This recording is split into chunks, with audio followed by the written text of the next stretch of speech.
Piston fan. Their slogan was, we come to work. That's what Detroit about. That's why they used it. It's a team thing. They won 2 championships, a team. There was no star. No mayor can come in here and be a star. It's a team thing. No governor can come in here and think you can do it by yourself. It's a team thing. You got communities. They got ideas, too. The only thing wrong with Detroit, people have lost hope here. Residents, city workers, so much corruption, they lose hope. But I grew up here. I love this city. I think it can come back.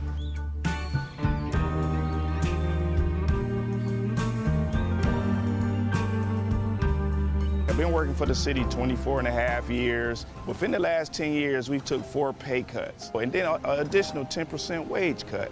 I've lost a home. When you take all of the decisions out of the city of Detroit, all of us, then what do you have? Exactly what we got, a lot of problems. Every time the city seems to fall into a problem, it's always on the backs of us workers. You wake up out of a dead sleep and you jump behind the wheel and take off driving and try to get everybody there safe, not knowing really what you're pulling up to. I'm not eligible for Social Security, so the pension is my sole salary at this point. We've been in business here 39 years. We've seen a lot of changes in Detroit. The area was a lot of industry, a lot of city workers. It's getting very tough for the city workers. It's getting tough for us as a business people. Response times are increasing because of the closing of companies, which takes your insurance rate through the roof. So all the things that affect us affect the citizens. I worked for the city in different capacities for 29 years. I feel like an old jacket. You use me up and they throw me away. In my condition, nobody's gonna hire me. I'm 68 years old. Half the times, I can't get my blood pressure medicine. It's either feeding myself blood pressure or paying bills. $754. By the time they take all the deductions for I have my car insurance, my house insurance, and my health insurance taken out. So the time they take all that, I'll get about $300 after they take all that out. I don't understand it.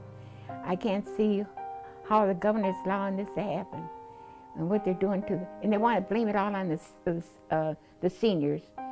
Not only the seniors, but the city workers. And we worked hard. I know I worked hard. I've been in Detroit since 1946. I was 14 years old when I came in. I don't live large at all. I wish I could. I don't know when the last time I've been shopping. I only get $1,100, and I'm 81 years old, and I need every penny that I can get and that I do get. And I'm very, very upset about the idea of them taking away my pensions that I worked 30 years for.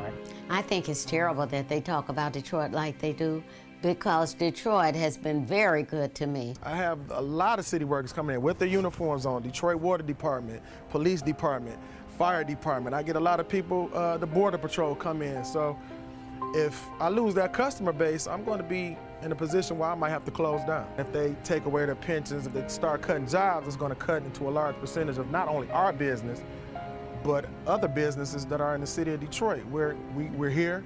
We've been here for 26 years. We're still trying to do business in the city. Detroiters are survivors. They tough. They adapt.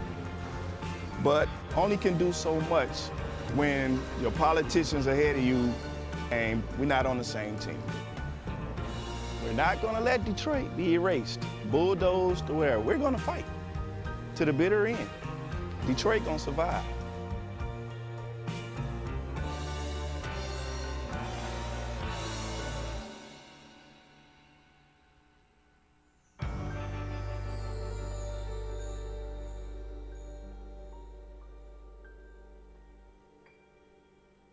Two anti-government, self-described revolutionaries have shot up a pizza restaurant as well as a Walmart in Las Vegas.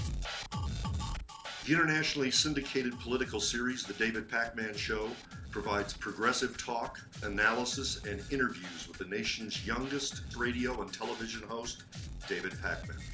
Find out more and catch up on all the latest episodes by visiting our website at freespeech.org.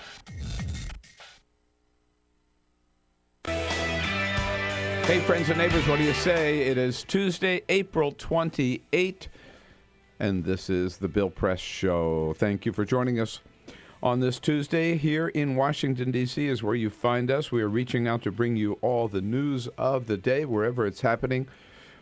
We'll tell you what's going on here on Free Speech TV, here on TawkrTV, and you tell us what it means to you. Look forward to hearing from you by phone at 866-55-PRESS. And look forward to hearing your comments and receiving your comments on Twitter at BP Show and on Facebook at facebook.com/Bill Press Show. The big story, of course, is Baltimore. Baltimore is burning. When yesterday afternoon, ignoring pleas from the family of Freddie Gray to have 2 days of peace and quiet in Baltimore, a couple of gangs all got together, launched some riots, which ended up with looting, burning of the stores, burning of cars, just total vandalism and violence in the part of the city where Freddie Gray had been arrested. 15 police officers injured. The mayor calling for a curfew that starts tonight, and the governor calling out the National Guard. It happened to be yesterday, the first day of Loretta Lynch as Attorney General. After she was sworn in, she met with the president to discuss ways to help calm down the violence in Baltimore, and the president then called both the mayor and the governor for their help. Meanwhile, today, President Obama welcomes Prime Minister Abe from Japan to the White House. A series of meetings, a joint news conference between the two of them, and then a black tie state dinner tonight. Yesterday, the president took the prime minister over to the Lincoln Memorial for a little visit. And today, historic day at the Supreme Court when the justices consider the issue of same-sex marriage. They're expected to make same-sex marriage legal nationwide. So this is it on a Tuesday. Look forward to hearing from you, and good to have you with us for this Tuesday edition of the Bill Press Show. This is the Bill Press Show.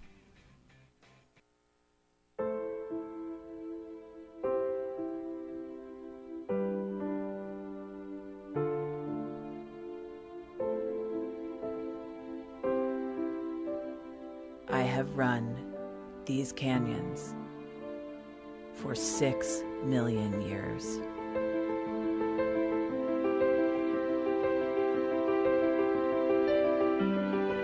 I have traveled from the Rocky Mountains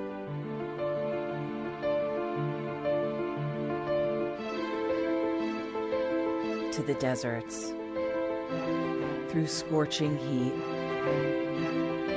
and freezing cold. From the land of the dinosaurs to fields of food.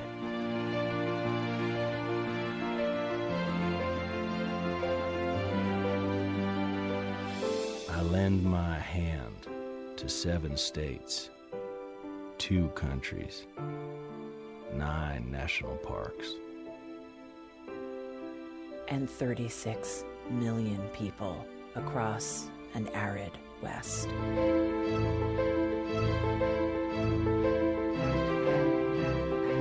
I am not the strongest or the largest, but I am the hardest working.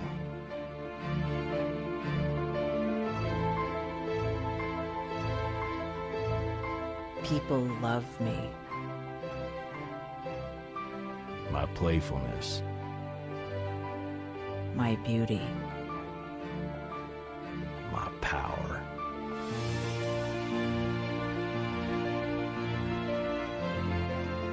My life.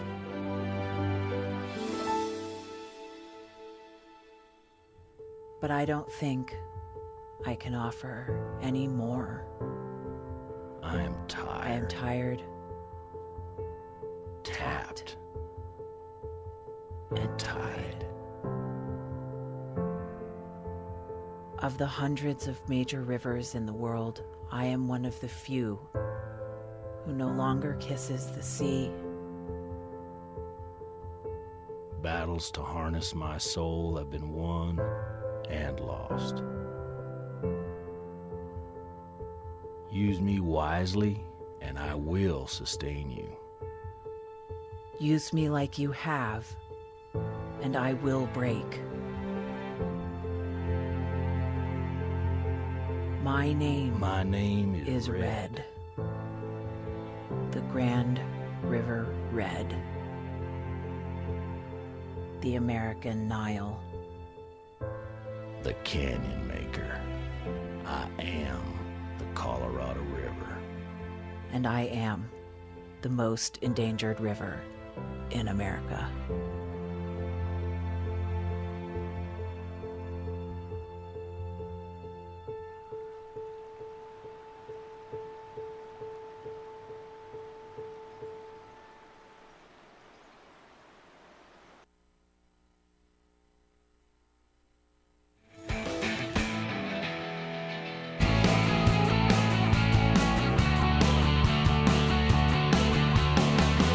Broadcasting around the nation, on your radio, on your TV, and online. This is The Bill Press Show. Baltimore is burning, and it is an ugly scene despite the wishes of the family of Freddie Gray. Rioting and looting breaking out yesterday, hopefully soon under control. Hello, everybody. We start right there on this Tuesday, April 28th. Good to see you today. What all of us hoped would never happen in Baltimore has happened. And that's going to be the focus of our show this morning, the Bill Press Show, coming to you live from Washington, D.C., just an hour away, barely. And our studio here on Capitol Hill, right down the street from the United States Capitol building. And about 5 or 6 metro stops. I do it every day, and I never count how many metro stops from the White House. Great to see you today. Thank you for joining us. Lots we're going to want to talk about. Not only Baltimore, but Loretta Lynch now sworn in. She is the new Attorney General of the United States. The Supreme Court, it's another historic day at the Supreme Court, or oral arguments on same-sex marriage, with everybody's hopes raised very high that the court will affirm marriage equality for all 50 states. And Prime Minister Abe from Japan here at the White House and be honored at a state dinner tonight. We'll hopscotch across all of those news, plus bring you the latest from Nepal, and take your calls about it all at 866-55-PRESS, 866-55-77-377. Look forward to getting your comments also on Twitter at BP Show and on Facebook at facebook.com/BillPressShow. Peter Ogburn and Lisa Murphy on the job this morning. Hey, Bill. Hey, good morning. Tuesday. And Alicia Cruz here from the Baltimore area, as well as Cyprian Bolding, not that far from Baltimore, here as our videographer. Everybody made it in this morning. Here we are. Here with you, and we will start taking a look at the situation in Baltimore, getting your take. I'm sure you saw the coverage yesterday. It was nonstop coverage, basically, on all the cable news. It's where we'll start. We'll have a little bit later. We'll be joined by a couple of reporters on the scene in Baltimore. Also, it being a Tuesday, Arthur Delaney from Huffington Post, Igor Volsky, your favorites, will be here back-to-back, and Congressman Mark Takano from California on the big Supreme Court oral arguments today. All of that coming up. But first, Peter. This is the Full Court Press. Yes, indeed. Just a couple of other stories making news. It's been a historic 48 hours for the Washington, D.C. sports teams. First, the Washington Wizards swept the Raptors to go on to the second round of the NBA playoffs. Yep. And then last night, it was Game 7. The Washington Capitals taking on the New York Islanders in hockey. And that game ended, as it rarely does, in a win for the Capitals in the playoffs. Yeah. They have horrible luck in the playoffs. But Game 7 last night, they came out okay. 2-1 was the final score. It was very interesting to see and very nice to see. A lot of the Wizards players right there at the glass for the game last night, including Paul Pierce, who was trash talking even in the hockey rink, not just on the basketball court. A big win for the Capitals. So, will they play one of these games in D.C.? Yeah, right. Yeah, there's going to be plenty of games here in D.C. No, I mean, the Wizards and the Caps are showing the way. The Nats, not so much. They lost their 6th straight. I know. Yeah. 5 or 6 straight. Ask Carol. She's very, very upset. She's not happy around the press household these days. Keep hope alive. Keep hope alive, right? Pepsi announced that they are dropping aspartame from Diet Pepsi.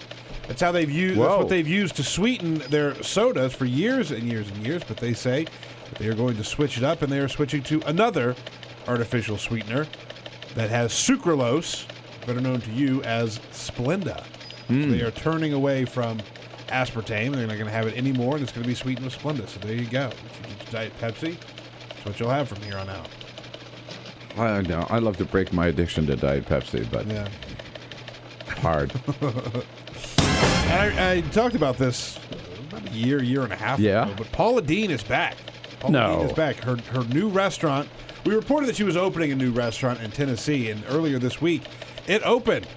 It's the Paula Deen Family Kitchen in Pigeon Forge, Tennessee. It seats 300 people. My God. Where they serve, quote, big old bowls of fried food on the table, end quote. So if you want to go get you a big old bowl of fried food, go get you some. Fried chicken, fried okra, cornbread, etc. At the family restaurant. At the family kitchen. Right. Yeah. I doubt Michelle Obama is going to be there. I don't think so. For a number of different reasons. Right.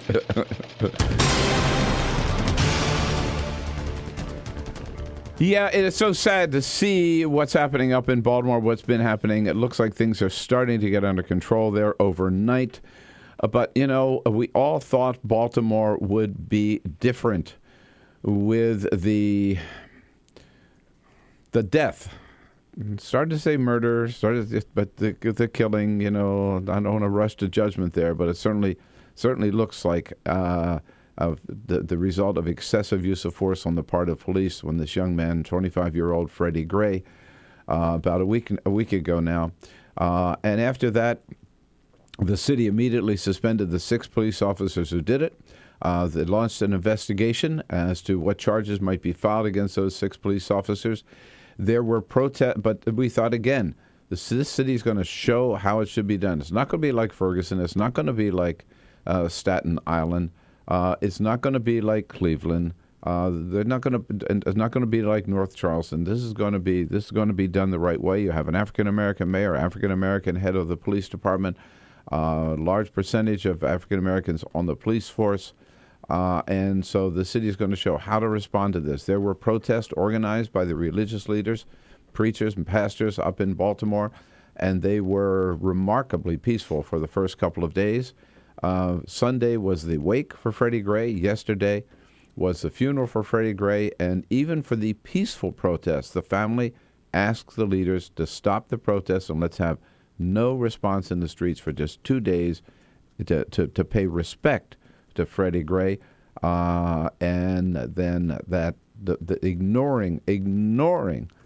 totally ignoring the wishes of the family. It started yesterday afternoon, right around 3 o'clock, when one high school let out and about 300 kids who had been texting back and forth on social media. We're going to go out, and gangs involved in this too. We're going to go out. We're going to destroy this neighborhood. We're going to take down one cop for every one of the 6 who've been who were suspended, and that resulted in this whole wave of violence. Again, even ignoring the pleas of Freddie Gray's family. Here is his mother, Gloria Darden. I want y'all to get justice for my son, but don't do it like this here. Don't tear up the whole city, man, just for him. It's wrong. Don't do it like this. At his funeral yesterday afternoon, Bishop Walter Thomas got it wrong. He said, yeah, Freddie's going to change things, but in a positive way. Freddie's death is going to light a match, not of looting and burning, but of awesome change. Not of looting and burning, and yet that's exactly what started.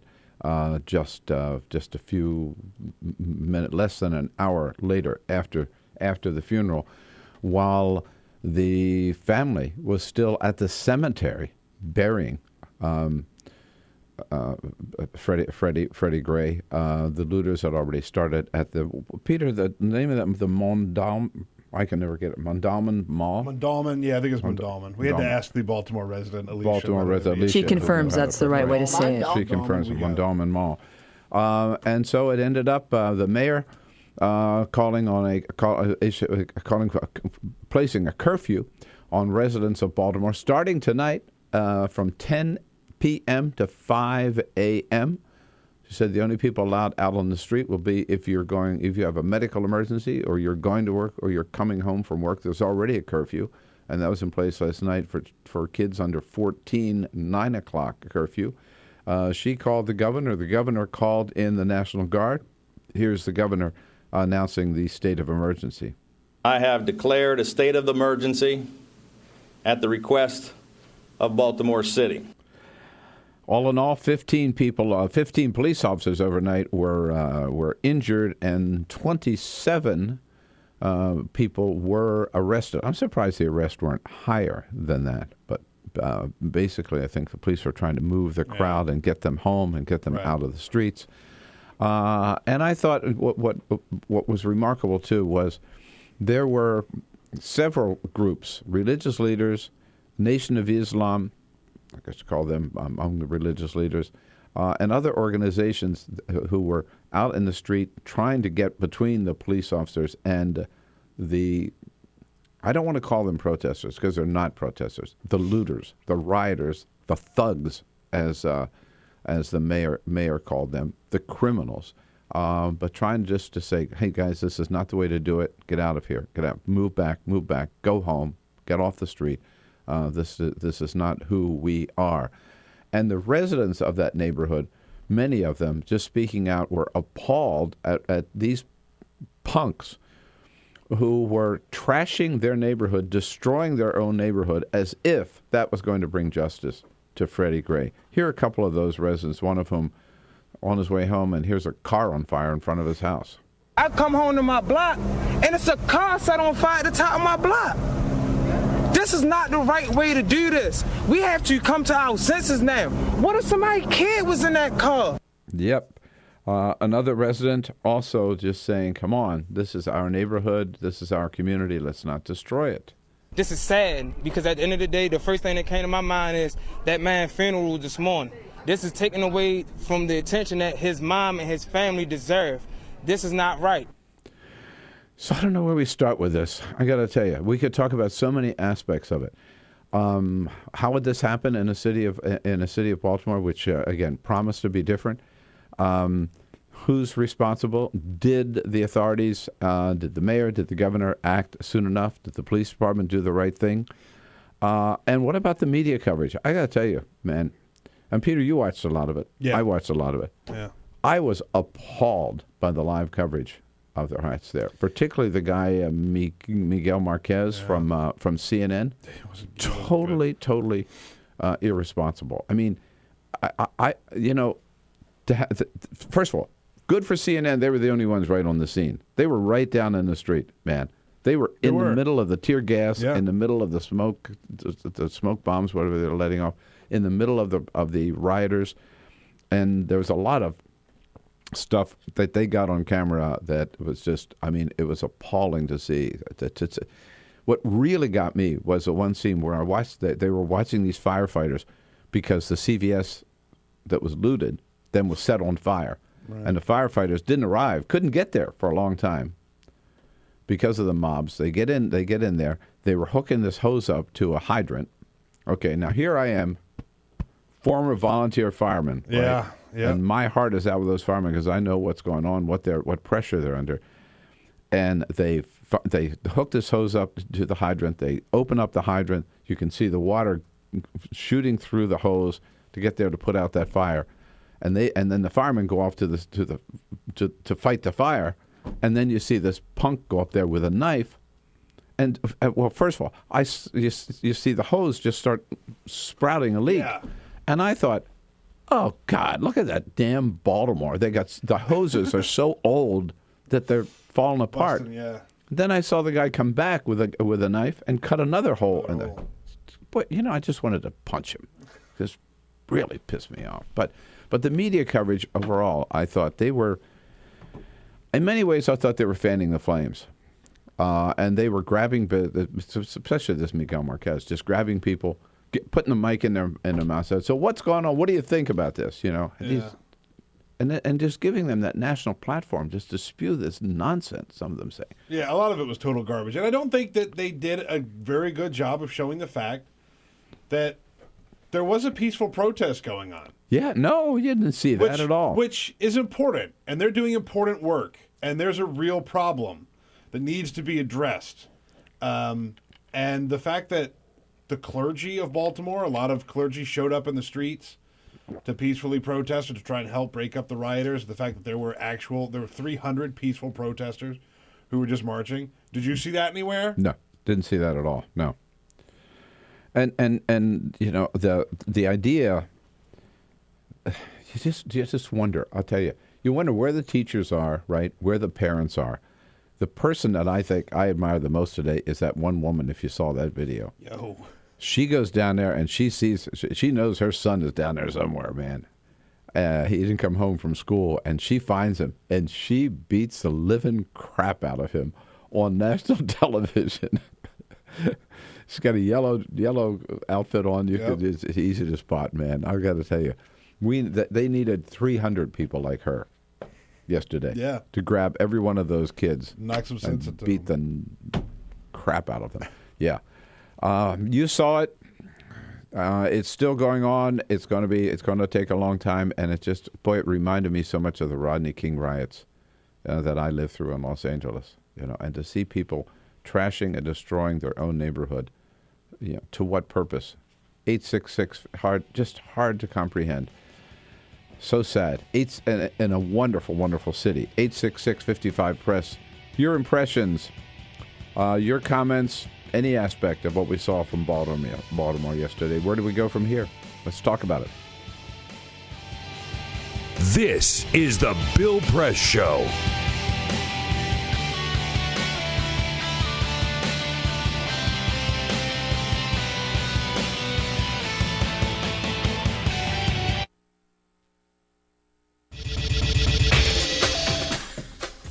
Tune into Free Speech TV for Democracy Now!, a national, independent, award-winning news program bringing you people and perspectives rarely seen on corporate media.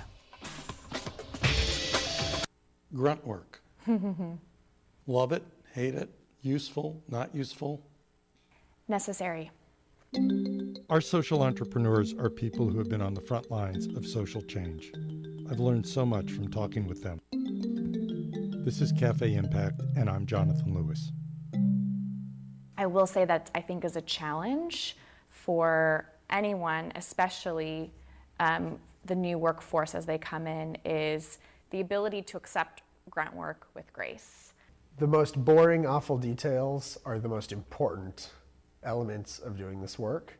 From the way you save names in your Rolodex to the way you bank and you deposit checks. The truth is, this work isn't glamorous, it's rewarding. You don't go into this for the glamour, you go into it for the impact. And so it takes that determination to do the scut work to actually get anywhere. It can be really challenging in a first job for someone who's coming out of finishing school to have the enthusiasm that they do to make the type of social impact that they've dreamed of. And now they're here in this first job, and all of a sudden they're shouldered with all this grunt work. And they don't understand, and they don't get it, and they're resentful. Talk more about the power of answering phones. Sure, I did that myself, took out the trash, cleaned offices when I had to, and it's all good. There's power in being a good team player and in being somebody who sometimes has to support other people's leadership before you get to have your own moment in the sun. Is it hard to wait?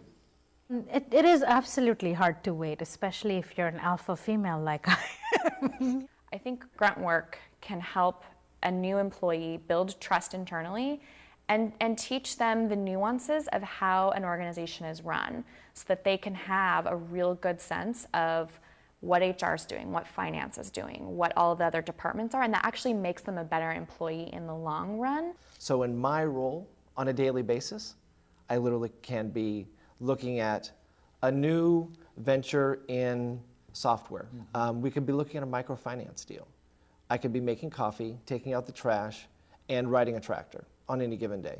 Have you found people who thought it was demeaning that they were given this job, work in the front office and make the coffee when they graduated with all A's from this great university? And, yeah, people like that just don't last very long in our world. If your approach to life is that, you're so smart and you're such a fabulous entrepreneur that you can't understand why people aren't giving you opportunities, it's really hard to advance.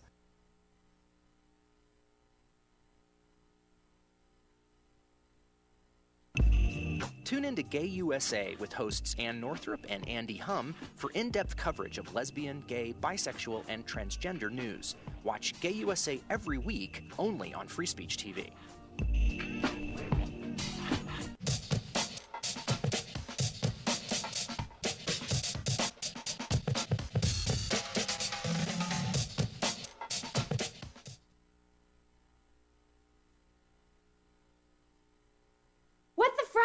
What the frack? What the frack? What the frack? President Obama, are you fracking kidding me? Reopen the EPA studies. In Texas, Wyoming, and Pennsylvania. Fracking pollutes our oceans. Fracking poisons our water. Fracking makes climate change worse. Fracking relies on toxic chemicals that cause cancer. Ban fracking now. Ban fracking now. Go on. Ban it. Ban fracking now. Please. This is the Bill Press Show. 26 minutes after the hour, here we go, talking about the violence in Baltimore. Sadly, a day that was supposed to be a quiet day in the memory of Freddie Gray as he was put to rest, turned into an ugly day in the streets of one section of Baltimore, at any rate, where local businesses, that was very sad. I mean, those local businesses, neighborhood businesses, there was the cell phone store, the CVS, there's people serving that community. Many of them are forced to close, but also some that just broken into, windows destroyed, and people were just, you could see it happening on television. They were just grabbing armloads of stuff, throwing it out to the mob in front of the store, and, basically like eating their own. Sherry, what do you think about it all? Let's talk to Sherry out in Chicago in the great WCPT. Hi, Sherry. Good morning, everyone. Very sad, but as I told your screener, hopeful. You have to have hope and you have to move forward. I always say those two words, moving forward, moving forward. You can't stand still. I understand the frustration.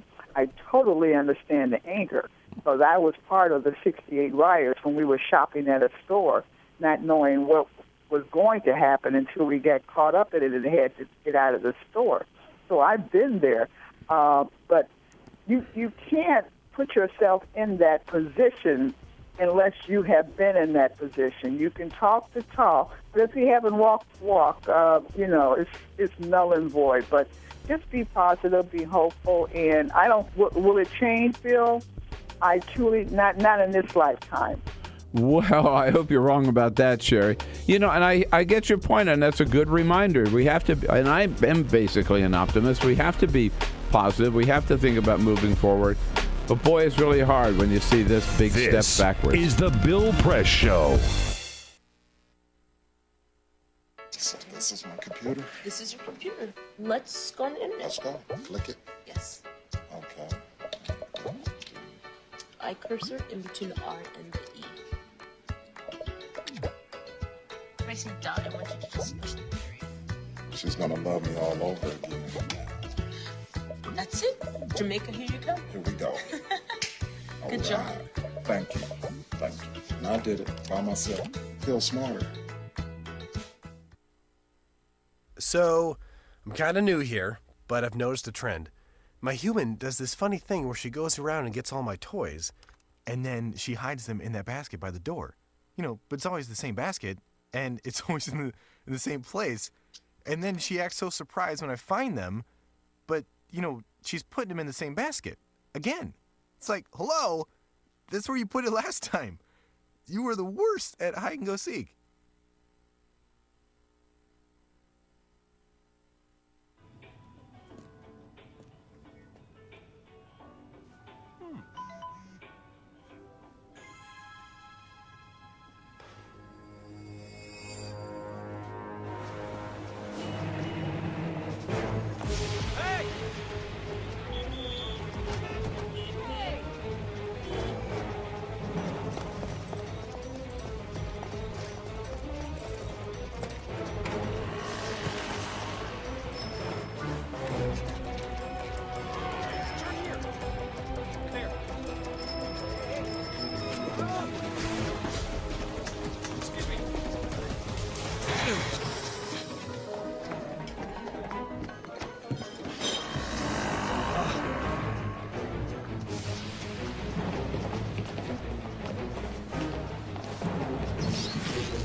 So, same time next week?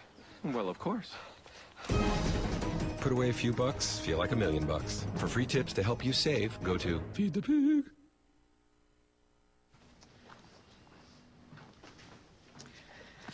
All right. I know this isn't any fun to talk about, but we should.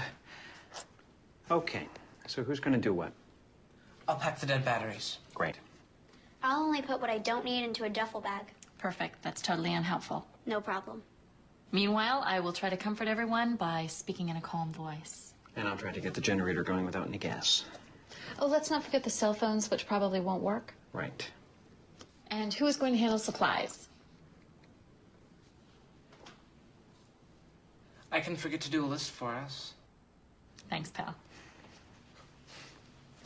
Well, I think we couldn't be any less prepared. I'm proud of you guys.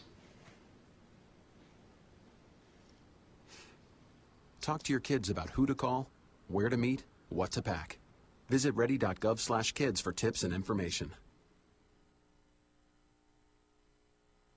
Hey, thanks for stopping by. You know, I followed your character since the first episode. I'm a big fan. Big fan. Thank you. And listen, your storyline, it makes for incredible TV drama. Thing is, your drug use is very adult content. Too adult for the kids. So I'm gonna have to block you. Oh, man. Yeah. Well, have a good one. You're a nice lady.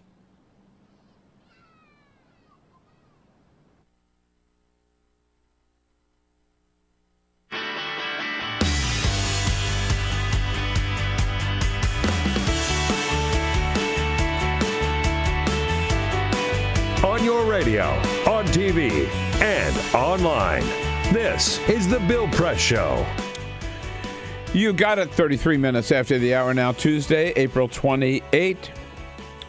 The Bill Press Show here in Washington, D.C., coming to you live all across this great land of ours on your local progressive talk radio station. Good to have you with us in Radio Land. Also, coast to coast on Free Speech TV and worldwide on our video stream, TawkrTV. Brought to you today by the United Steelworkers and their international president, Leo Gerard. The good men and women of the Steelworkers, North America's largest industrial union, representing over 1.2 million active and retired members. Their website is usw.org. Check it out. We've been talking about Baltimore. We couldn't all be there yesterday, so we sent our finest to Baltimore. Actually, he didn't go for us, but he went for Huffington Post. Arthur Delaney. Here back from the streets of Baltimore to tell us all about it. Why were you in Baltimore yesterday? Oh, Arthur, good to see you as always. Good morning. Thanks for coming in.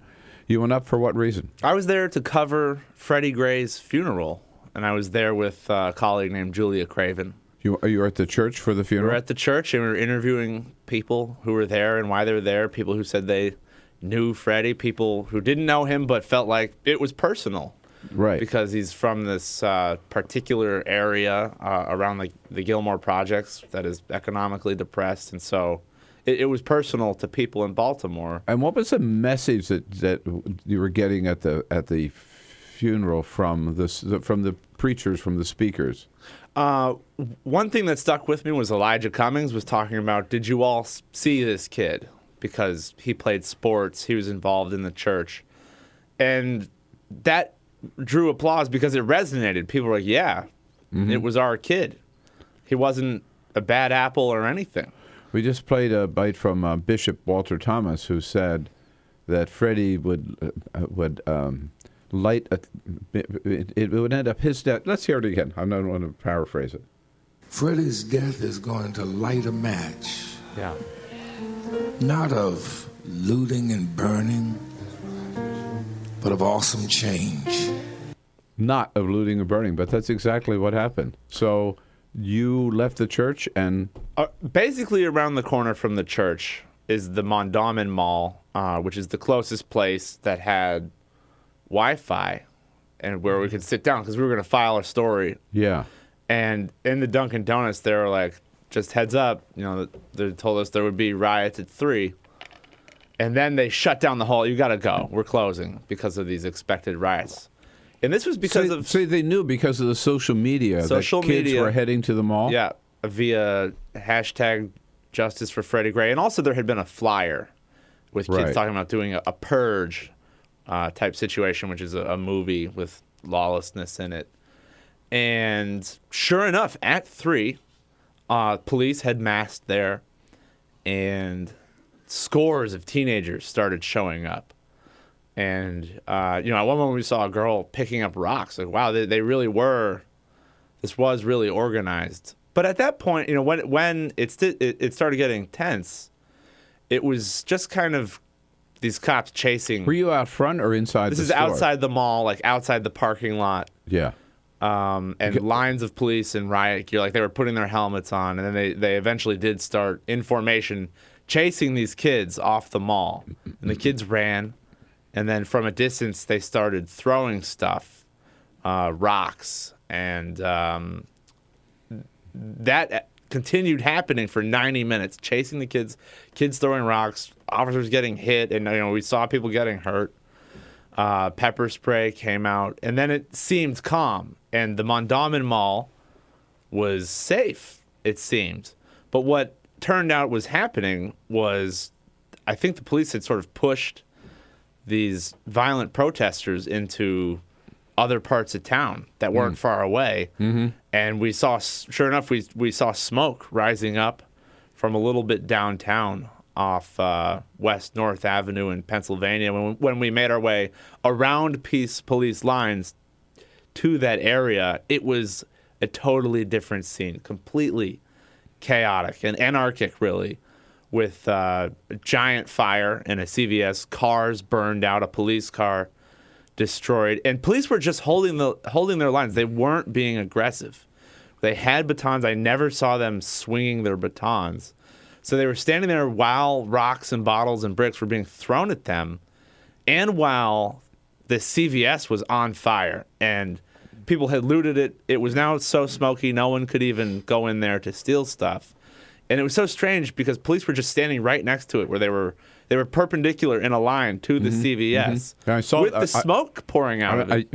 I didn't know you were there. I was watching that on live television, and people were still throwing bottles at them. Yeah, they were. Yeah. Right. Eventually, the fire department did arrive, but by that point, it looked like the police were going to hold a few of these positions and not try to. I don't know if it was because they didn't think they had enough officers, or they thought it would escalate the situation, but they just let it go for a little bit in this area that I saw. And the looting started, and people were, running out with armfuls of stuff, and people were drinking a lot. There was a lot of alcohol on the street, and it was getting a little sketchy. And I didn't stick around for too long in that situation.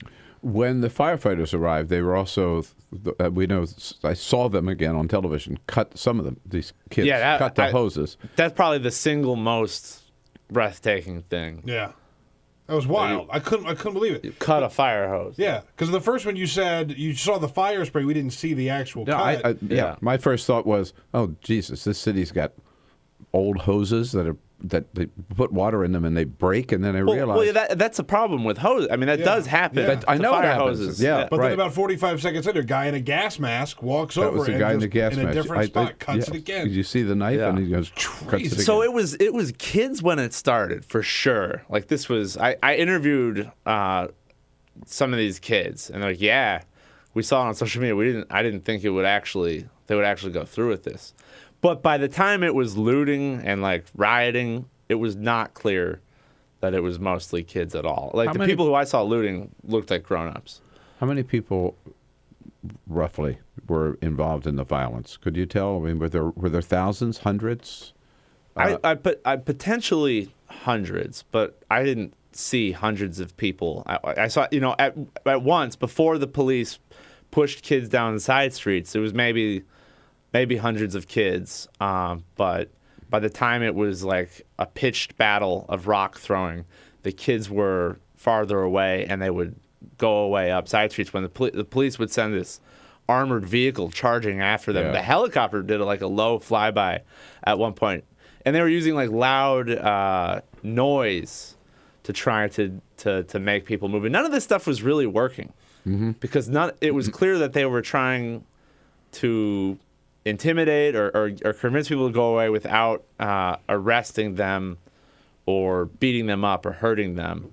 Yeah, I mean, you mentioned that I saw the police standing there too. I got to restraint in the sense that if they had started running after them with clubs, beating them, shooting rubber bullets into the crowd or something, I mean, that would have been They were shooting it to another whole level. Yeah. They were shooting. I don't know. I didn't know if it was rubber bullets or like pepper spray balls, but they were shooting at a few different moments. I think there were those smoke. It looked to me like those smoke balls because you'd see them land and then boom. Yeah, and you know, there was a moment where protesters caught a glimpse of police carrying an unconscious person in a blanket. Yeah. I don't know if this was an undercover cop or someone who they had knocked out, who was a protester, but people flipped out when they saw it.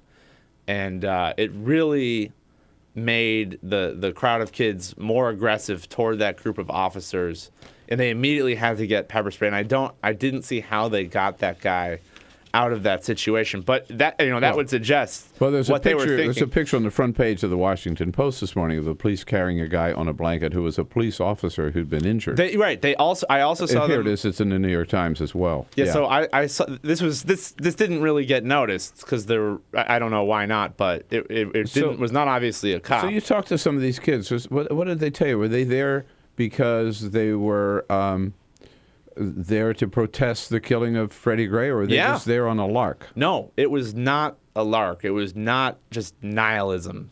Did you ask any of them what the point was of destroying their neighborhood?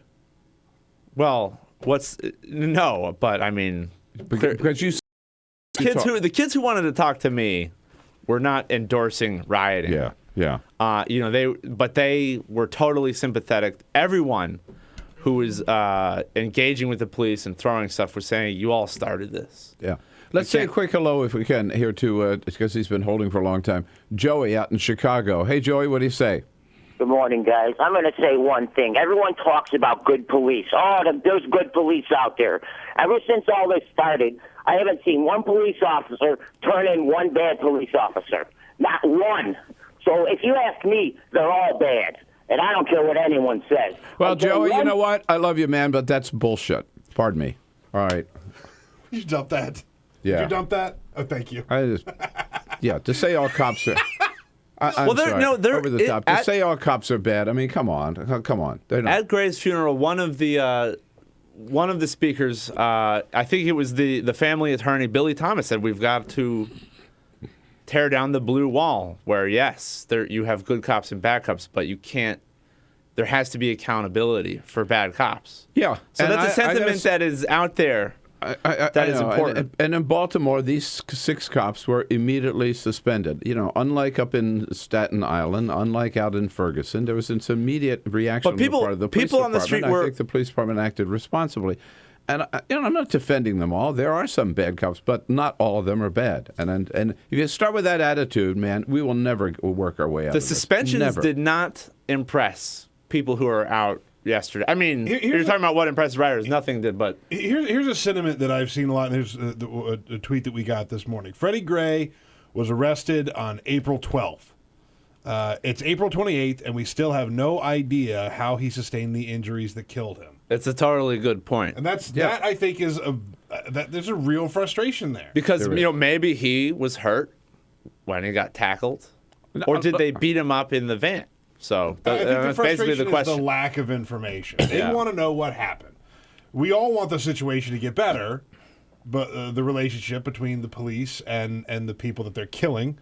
But it's been so long without any information, so long with such little information that people are just frustrated. It's popping off. I know. They're the easy solutions. Again, I saw some comment this morning, a woman saying, well, if the police officer had been charged with murder, charge them with murder, and there'll be no more violence and no more protest. People were saying that. That's what people were saying. Baloney. Yeah. That is total baloney. Then there would be people saying, they're on death row yet, so therefore we're going to burn the city down. You just can't go there. I mean, there is a legal process even for cops.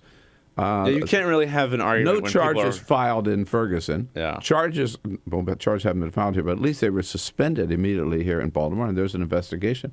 Takes time. I mean, I hope justice will be done. I lived through the Rodney King riots. I made that point earlier. But the Rodney King riots didn't happen until these officers were tried and acquitted. Right. You know, it's a little impatience. Yes, exactly. 866-55-PRESS. I apologize for popping off there. Arthur Delaney, he does it to me every time. He's here. And your calls welcome, 866-55-PRESS. This is the Bill Press Show.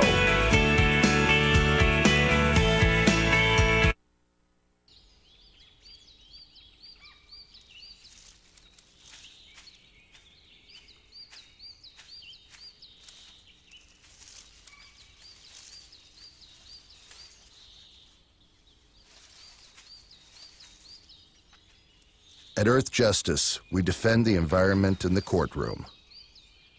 Join our fight. When you take a seat, you take a stand. Earth Justice, because the Earth needs a good lawyer.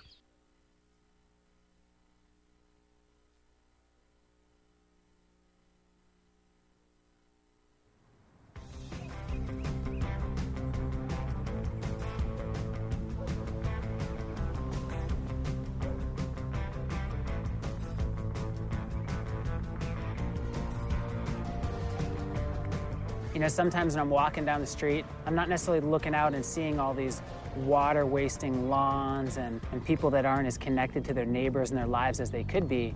I'm walking down the street looking, going, edible oases, rainwater, fed landscape, and just looking at the possibility of these sort of landscapes up and down the streets of neighborhoods and communities all across this world.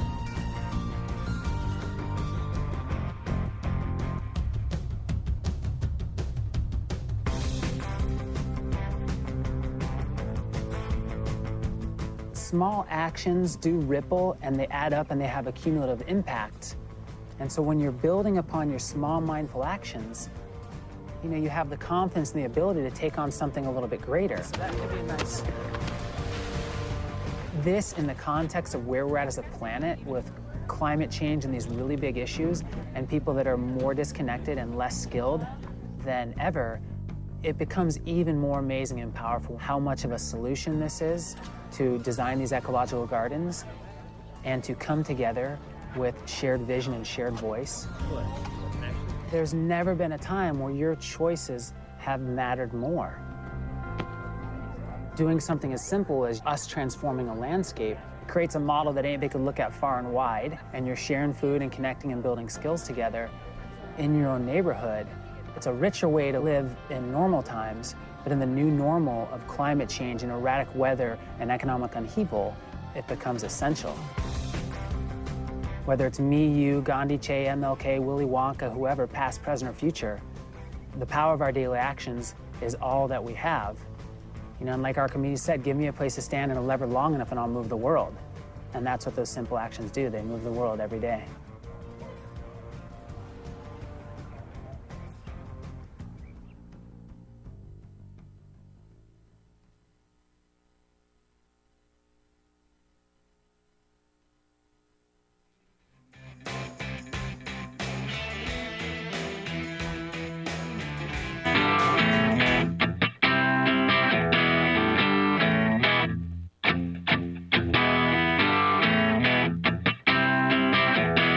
The most valuable morning radio show, according to The Nation magazine. This is the Bill Press Show. 10 minutes before the hour, here back from Baltimore, the streets of Baltimore, there when the rioting started yesterday. Arthur Delaney from Huffington Post.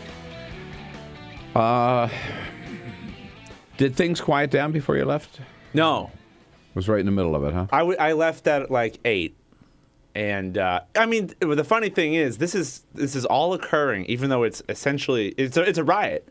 This is taking up a few blocks at a time, right? In a few different areas. In most of the city, it's like nothing's happening. Jessica is calling from out in Cincinnati, Ohio. Hi, Jessica. Good morning, everyone. Yes. We accept your apology, Bill. We understand. Thank you, Jessica. Sorry about that.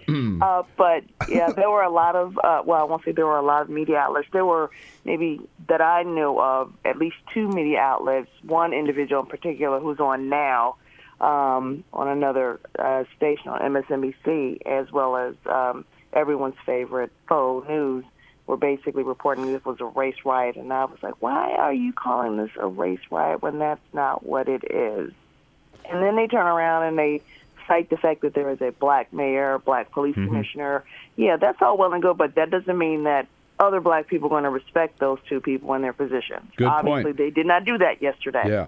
You know, also bugged me that in the middle of this, while people were looting the stores and everything, this one guy, the guy from CNN is the guy that really annoyed me, to the point that I just had to turn it off. He kept calling them protesters. I said, they're not protesters, dude. They've crossed the line. They are thugs, criminals, punks, rioters, looters, I think you whatever can you want to call legitimately call them violent protesters. I thought maybe violent, but the people burning and looting rioters.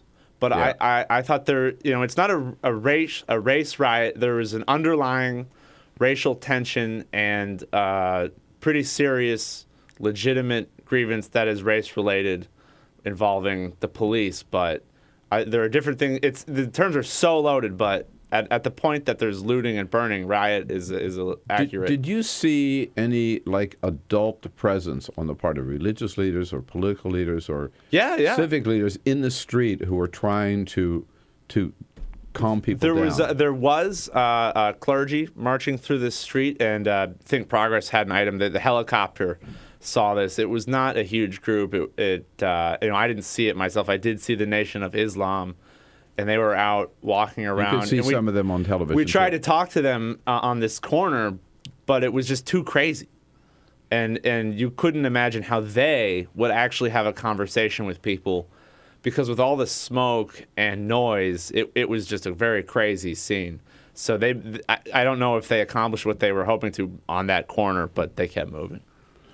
Well, the hero of the day again for me is the woman who you were on the scene, so you probably didn't see this on television. I don't know if you've seen the video yet of the mother who found her son. I heard this. Found her son as part of the rioters. There were actually throughout there were people saying, what are you doing? Stop it.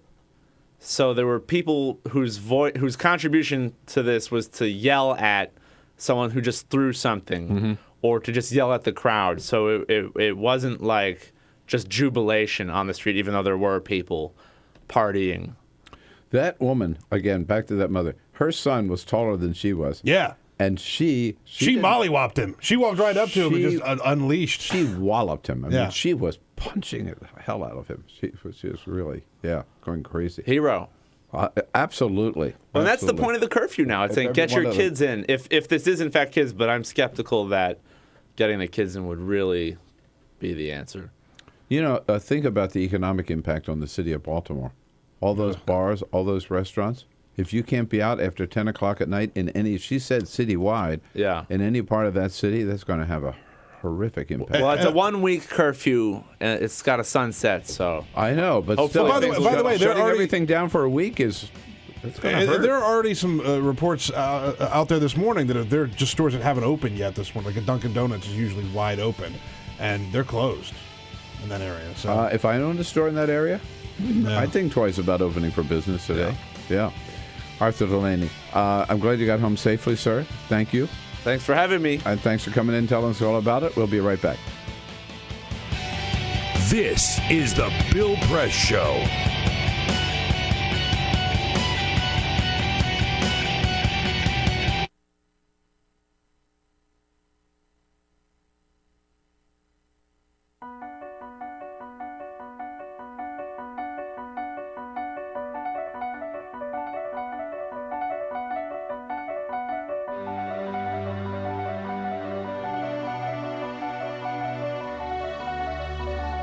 The most important issue on this planet right now is to protect and conserve biodiversity in the world's oceans.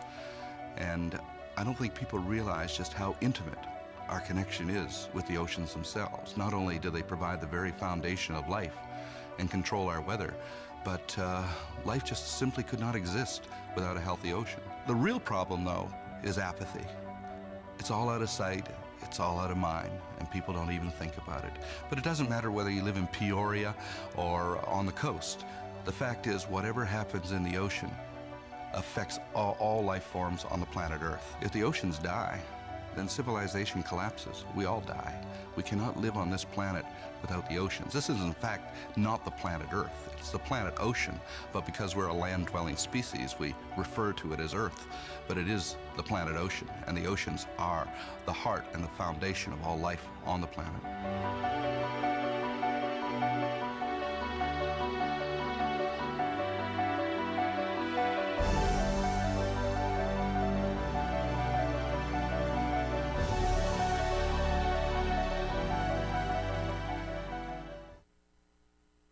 Two anti-government, self-described revolutionaries have shot up a pizza restaurant as well as a Walmart in Las Vegas.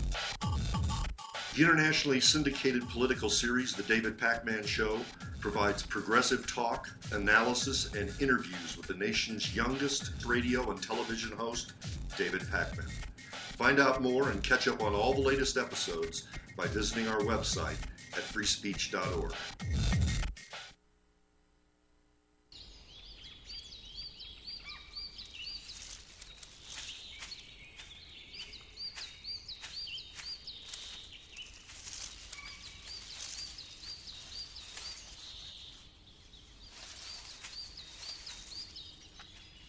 At Earth Justice, we defend the environment in the courtroom. Join our fight. When you take a seat, you take a stand. Earth Justice, because the Earth needs a good lawyer. Tune in to Gay USA with hosts Ann Northrup and Andy Hum for in-depth coverage of lesbian, gay, bisexual, and transgender news. Watch Gay USA every week, only on Free Speech TV.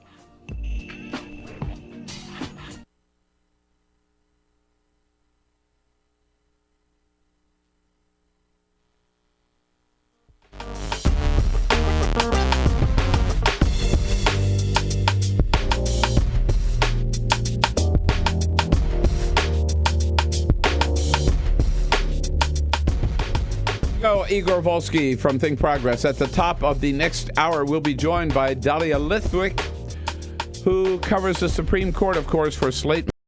Big day at the court, and more on Baltimore, all coming up in hour number 2 of the Bill Press Show. Stay around. This is the Bill Press Show. Hey, friends and neighbors, what do you say? It is Tuesday, April 28th. And this is the Bill Press Show. Thank you for joining us on this Tuesday. Here in Washington, D.C. is where you find us. We are reaching out to bring you all the news of the day, wherever it's happening. We'll tell you what's going on here on Free Speech TV, here on TawkrTV, and you tell us what it means to you. Look forward to hearing from you by phone at 866-55-PRESS, and look forward to hearing your comments and receiving your comments on Twitter at BP Show, and on Facebook at facebook.com/Bill Press Show. The big story, of course, is Baltimore. Baltimore is burning. When yesterday afternoon, ignoring pleas from the family of Freddie Gray to have 2 days of peace and quiet in Baltimore, a couple of gangs all got together, launched some riots, which ended up with looting, burning of the stores, burning of cars, just total vandalism and violence in the part of the city where Freddie Gray had been arrested. 15 police officers injured. The mayor calling for a curfew that starts tonight, and the governor calling out the National Guard. It happened to be yesterday, the first day of Loretta Lynch as Attorney General. After she was sworn in, she met with the president to discuss ways to help calm down the violence in Baltimore, and the president then called both the mayor and the governor to offer their help. Meanwhile, today, President Obama welcomes Prime Minister Abe from Japan to the White House, a series of meetings, a joint news conference between the two of them, and then a black tie state dinner tonight. Yesterday, the president took the prime minister over to the Lincoln Memorial for a little visit. And today, historic day at the Supreme Court, when the justices consider the issue of same-sex marriage. They're expected to make same-sex marriage legal nationwide. So this is it on a Tuesday. Look forward to hearing from you, and good to have you with us for this Tuesday edition of the Bill Press Show. This is the Bill Press Show.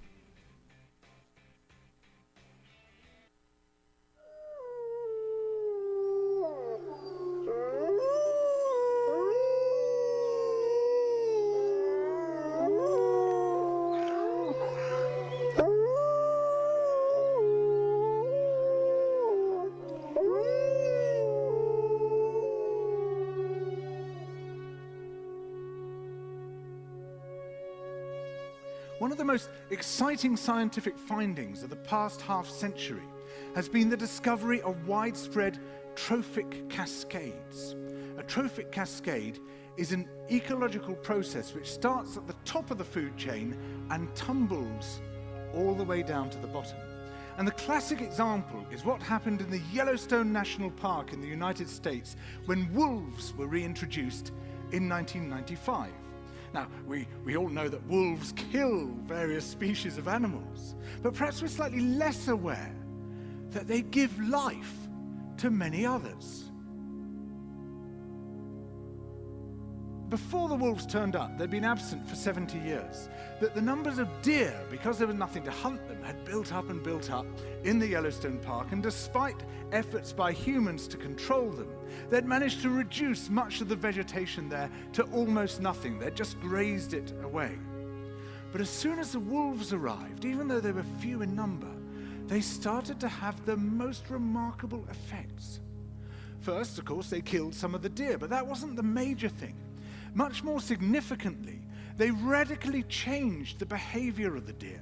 The deer started avoiding certain parts of the park, the places where they could be trapped most easily, particularly the valleys and the gorges. And immediately those places started to regenerate. In some areas, the height of the trees quintupled in just 6 years. Bare valley sides quickly became forests of aspen and willow and cottonwood.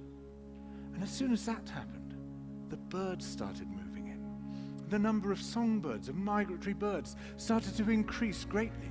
The number of beavers started to increase because beavers like to eat the trees. And beavers, like wolves, are ecosystem engineers. They create niches for other species.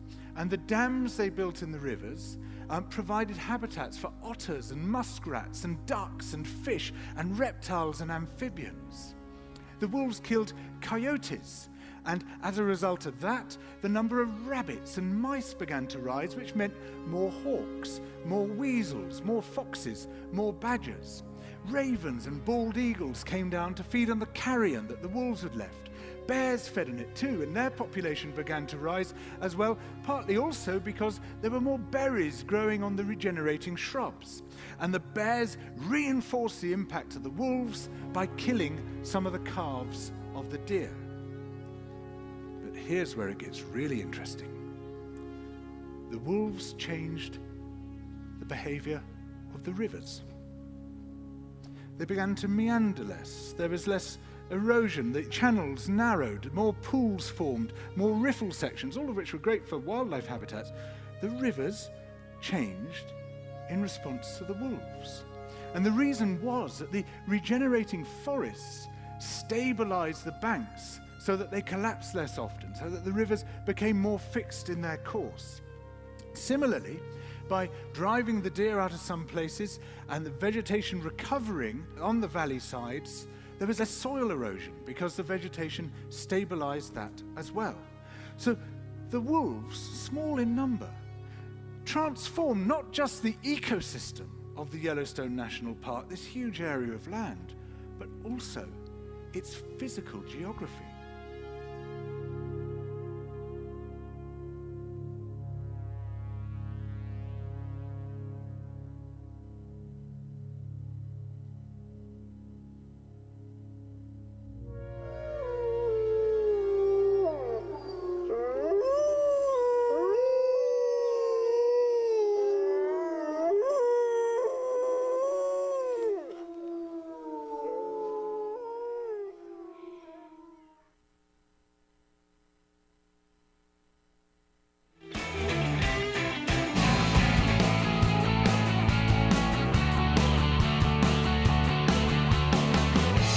broadcasting around the nation on your radio, on your TV, and online.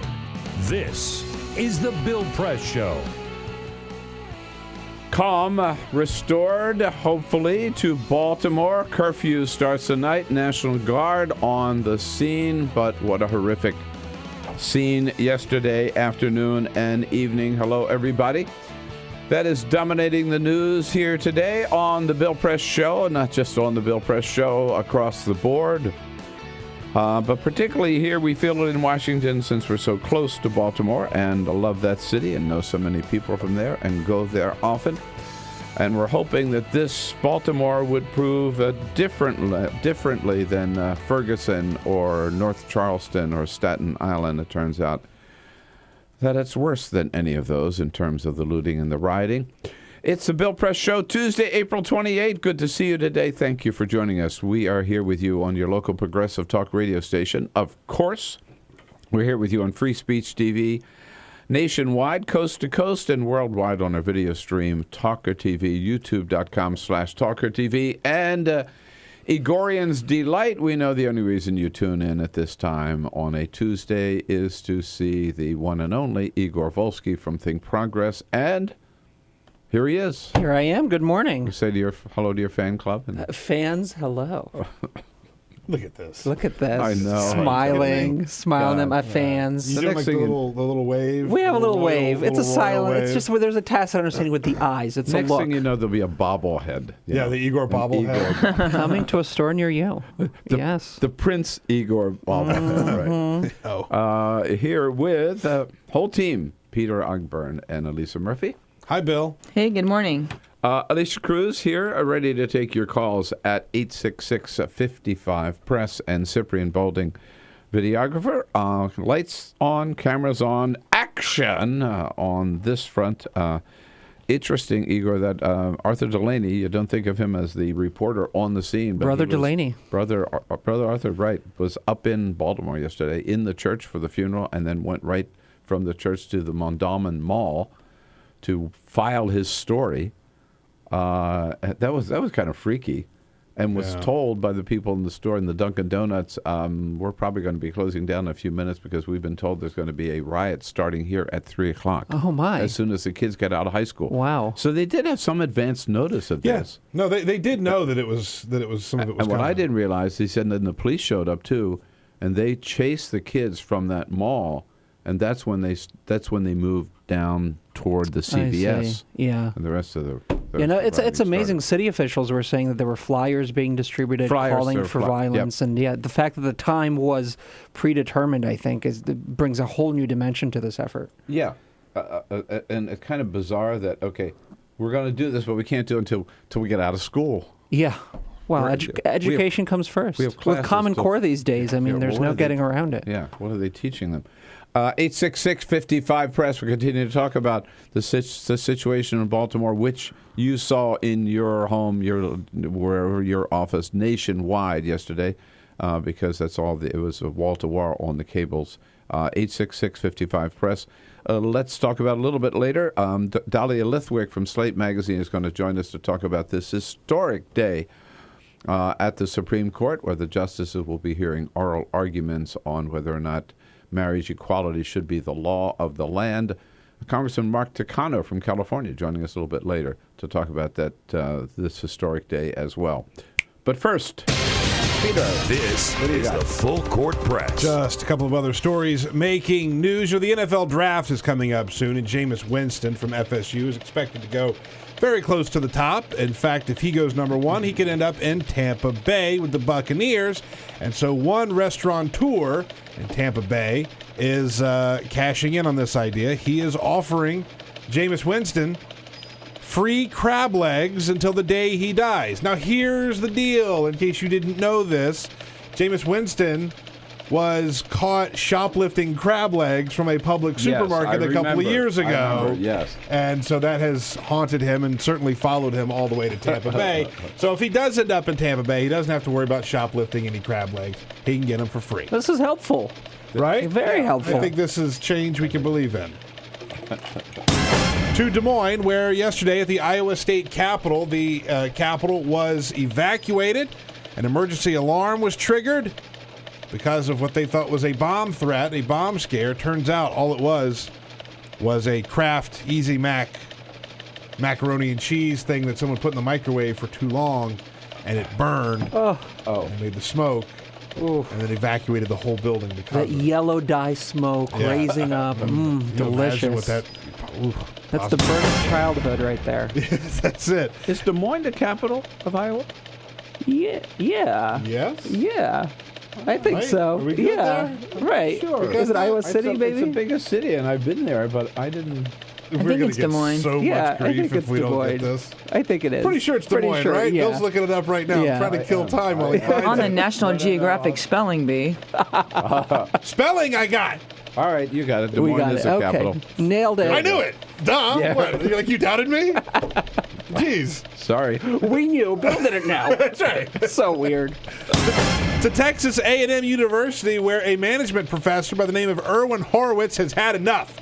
He said that his class was disrespectful all semester long, so he is flunking the entire class. Here's part of the letter that he sent out. Quote, since teaching this course, I have caught and seen cheating, been told to chill out, get out of my space, go back and teach, been called an effing moron to my face, had one student cheat by signing in for another, one student not showing up but claiming that they did, listened to many hurtful and untrue rumors about myself and others, so I am failing all of you. None of you deserve to pass this class. Good for him. Well... The university did not see it Oh, no, really? his way, because they did point out that there were some students there who showed up on time, did their work, passed, got good grades, and they said that those students cannot be punished because of the acts of other students. So they reversed his order. Some people did pass that class. Whew. Well, that guy's credibility is Erwin out Horowitz the window. has had enough. Yeah, I'll say, Done. yeah. He's had enough. 13 minutes now after the hour. Yes, indeed. Igor, the lead story on Think Progress this morning. The powerful scene on the streets of Baltimore Monday night that no one is talking about. Peter mentioned this a little bit earlier, but this was sort of lost in all the coverage. Yeah, in the midst of all the rioting and the violence and the rock throwing and the looting of stores, there was a big effort, a big counter effort by religious leaders in Baltimore, by others, to push for calm on the streets. And in this particular case, there's powerful images captured by local Baltimore television of clergy linking arms, obviously in the spirit of the civil rights era, and calling on the city and on everyone involved to tamper down the violence, to protest peacefully. And telling these kids basically to go home, right? And telling these kids to go home, exactly. The powerful quote here is from a clergy member when he was asked by a reporter about what they thought about the state of emergency that the governor declared on Monday night. And he said, quote, they said there's been a state of emergency way before tonight in Baltimore City, an emergency in poverty, lack of jobs, and disenfranchisement from the political process, which, of course, goes to that famous Martin Luther King quote that this kind of behavior in some instances is really the voice of the unheard, using, I guess, what they can to make a statement. But, yeah. A lot of poverty in Baltimore, and a lot of a lot of kind of depression that leads to this kind of behavior. I think that we're getting at an emergency largely ignored until now. Until now, yeah. Yeah, and we'll see if it's gets any more attention after calm is restored in Baltimore. But I don't know the city that well, but I've been there. I mean, I have been there many times, but usually, I must admit, we go to Baltimore, it's Inner Harbor, or at the most, it's maybe downtown, Lexington Market. Right. But there are, you take a lot of Baltimore we don't see. There's a lot of Baltimore we don't see, and there's also, and I've been out there in some of those neighborhoods enough to know there's a lot of Baltimore that is really, really run down, boarded up. In this area, you might have two stores boarded up and then one store open, and there's some very, very run-down parts, and this is one of them. I know a lot of people, by the way, are making their jokes about The Wire because it was set in Baltimore, and I'm not going to do that, but it is worthwhile to watch that show to get a frame of reference for how vast Baltimore is and how run down so much of it is. When it's real footage that they're using from these cities, from the city. and you see all the boarded up fronts, you see all of the rundown row houses. There's a lot of it. It's just a mess. I'm glad you Think Progress have this story today, because so many of us, I mean, I thought, and I know many others did, that Baltimore was going to be different. Certainly the hope. You know, with the African-American mayor, African-American police commissioner, the city saw what happened in North Ferguson, saw what happened in Ferguson and in North Charleston. And when this Freddie Gray thing happened in Baltimore, they immediately suspended the police officers. The protests were organized by preachers, by pastors, and they were peaceful protests. At least initially. Initially, that's what I mean. Yeah. And so we thought, this city is going to show us how to do it, how to respond to excessive use of force without resorting to violence. The Baltimore Sun this morning has a powerful editorial calling on, quote, the thousands who have already marched in peaceful solidarity with the Gray family's cause, and the many thousands more who have silently supported them, calling on them to take back the movement, to drown out those few who choose chaos over order. Yeah. You know, let's get it back. And that's what these preachers who had a meeting last night then took to the street, linked arm in arm, Peter, as you pointed out, and as you were reporting this morning. That was their message. Yeah. Yeah. Let's take back the streets, basically. Let's say hello to Tony out in Chicago on WCPT. Hi, Tony. Thanks for joining us, and thanks for holding, too. Sure, no worries. I was just going to say I think it's looking at the root of the riot, which is what you alluded to before. All those kids that got together the other day didn't come together with the intention.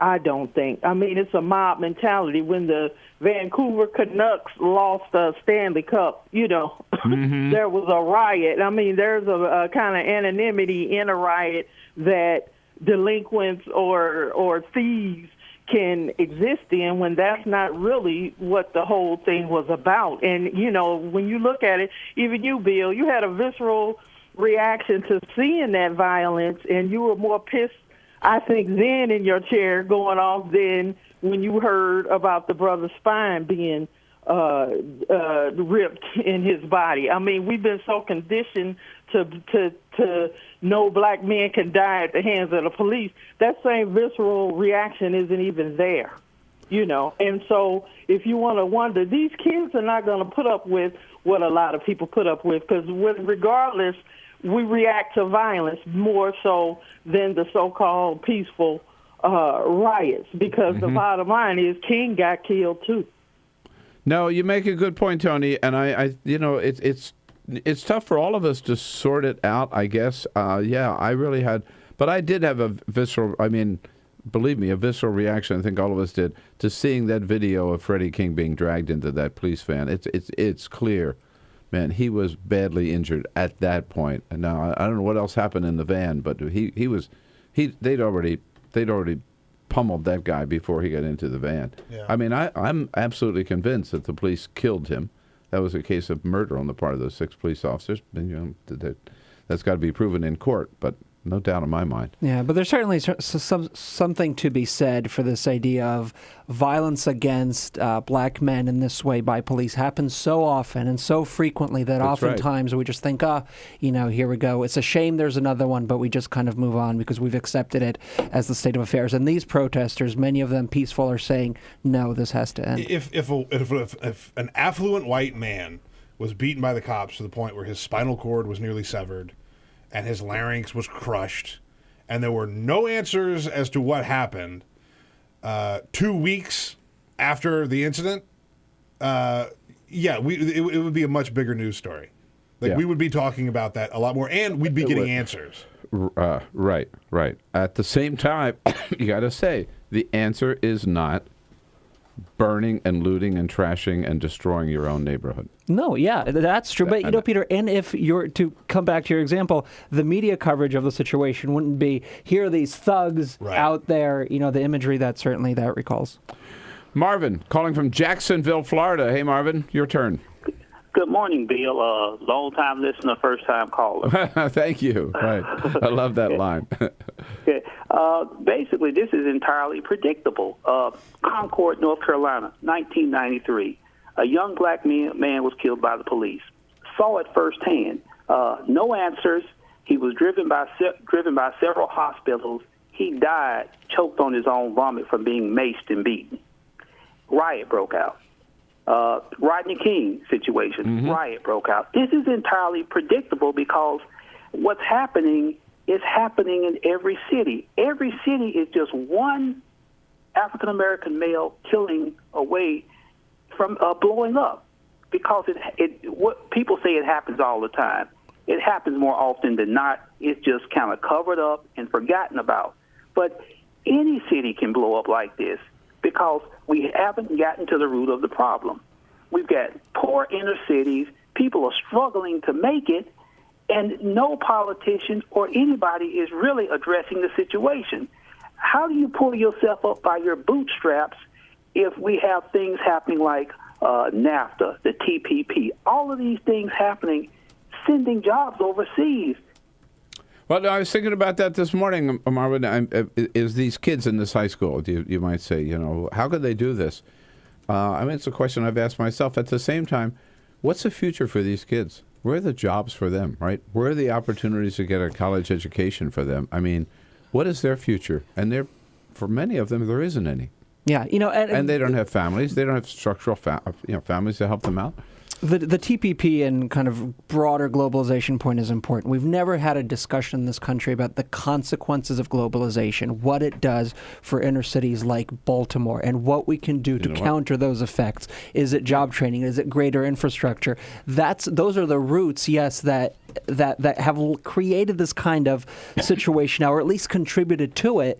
And so when we have conversations about TPP and everyone is angry about it or defending it, depending what side you're on, you have to take all of this into account and think, let's use this as an opportunity to talk about the consequences of globalization in places like Baltimore and figure out what we can do. Okay, what it does in places like Baltimore. It takes a job and sends them to Mexico and leaves these kids in Baltimore without a job, without the possibility of getting a job because the jobs have fled. 866-55-PRESS is our toll-free number. Igor Volsky is here with us. Baltimore is the subject. This is the Bill Press Show.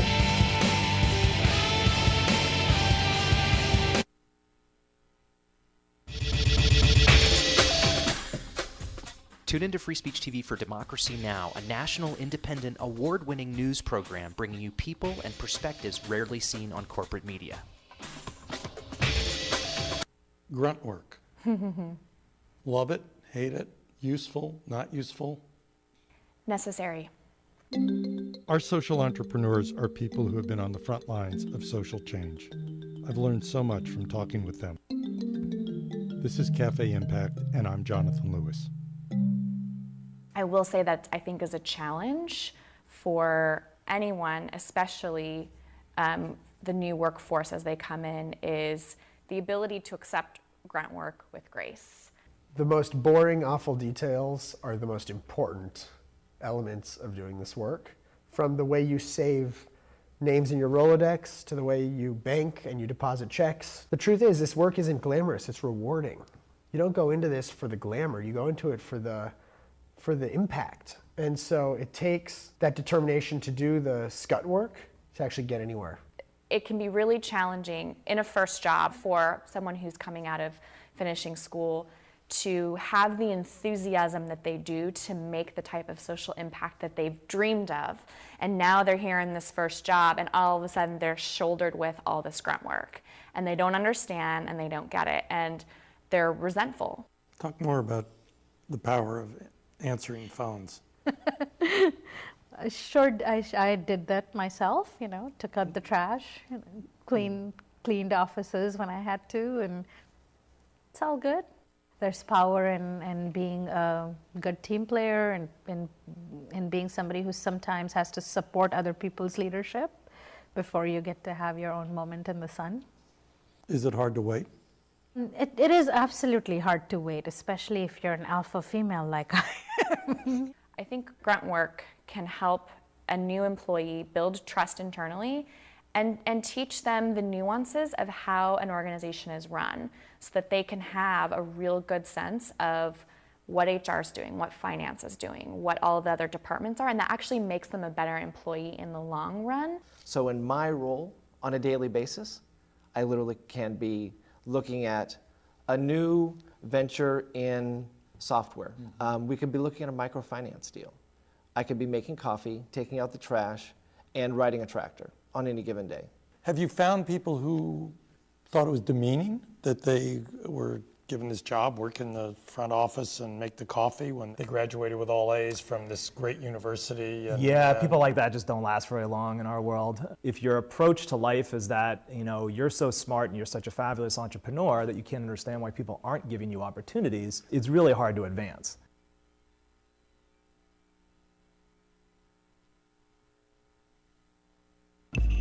Tune in to Gay USA with hosts Ann Northrup and Andy Hum for in-depth coverage of lesbian, gay, bisexual, and transgender news. Watch Gay USA every week, only on Free Speech TV.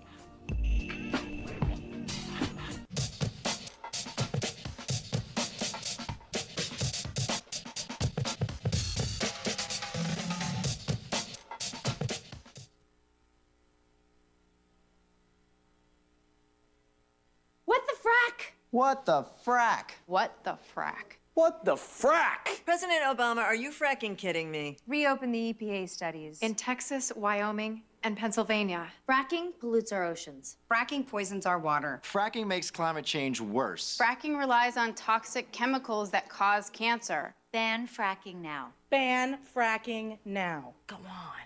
Ban it. Ban fracking now. Please.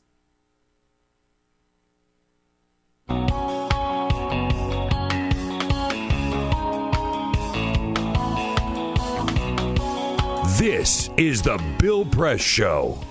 Okay, it's 27 minutes after the hour now. Igor Volsky is here with us from Think Progress. We are going to continue to give as much attention to Baltimore as we can in the show today, but shifting gears at the next half hour because, Igor, as you know, this is a historic day in the Supreme Court. Oral arguments on, I forget the name of the case even. It's a consolidated case of 4 different cases, but the big question, of course, is, are bans on same-sex marriage constitutional? And everyone expects the court to say no, no, no. Because we have 36 states plus the District of Columbia now that have already overturned those bans.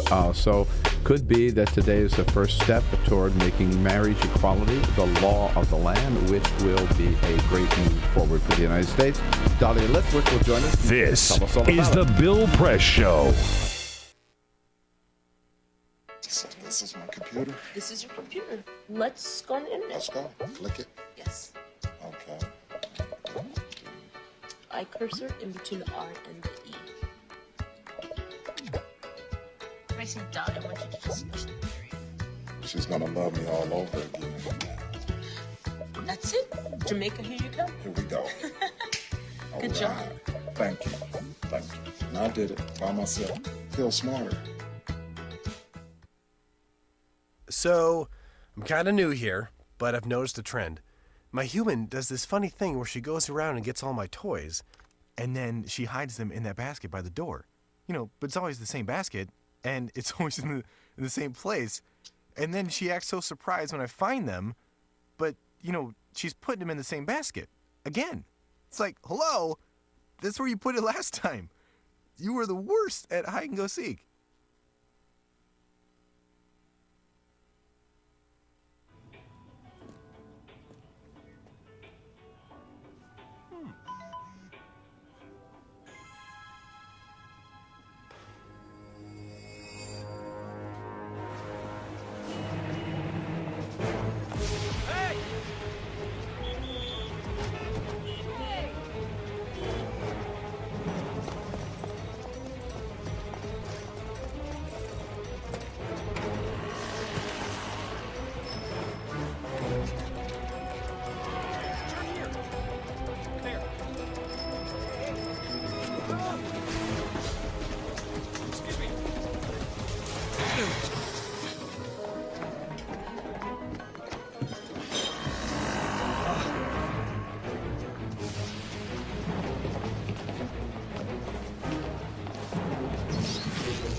So, same time next week?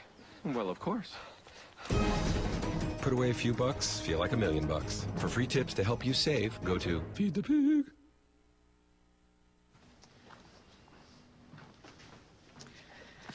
All right. I know this isn't any fun to talk about, but we should. Okay. So who's going to do what? I'll pack the dead batteries. Great. I'll only put what I don't need into a duffel bag. Perfect. That's totally unhelpful. No problem. Meanwhile, I will try to comfort everyone by speaking in a calm voice. And I'll try to get the generator going without any gas. Oh, let's not forget the cell phones, which probably won't work. Right. And who is going to handle supplies? I can forget to do a list for us. Thanks, pal. Well, I think we couldn't be any less prepared. I'm proud of you guys. Talk to your kids about who to call, where to meet, what to pack. Visit ready.gov/kids for tips and information. Hey, thanks for stopping by. You know, I followed your character since the first episode. I'm a big fan. Big fan. Thank you. And listen, your storyline, it makes for incredible TV drama. Thing is, your drug use is very adult content. Too adult for the kids. So I'm gonna have to block you. Oh, man. Yeah. Well, have a good one. You're a nice lady.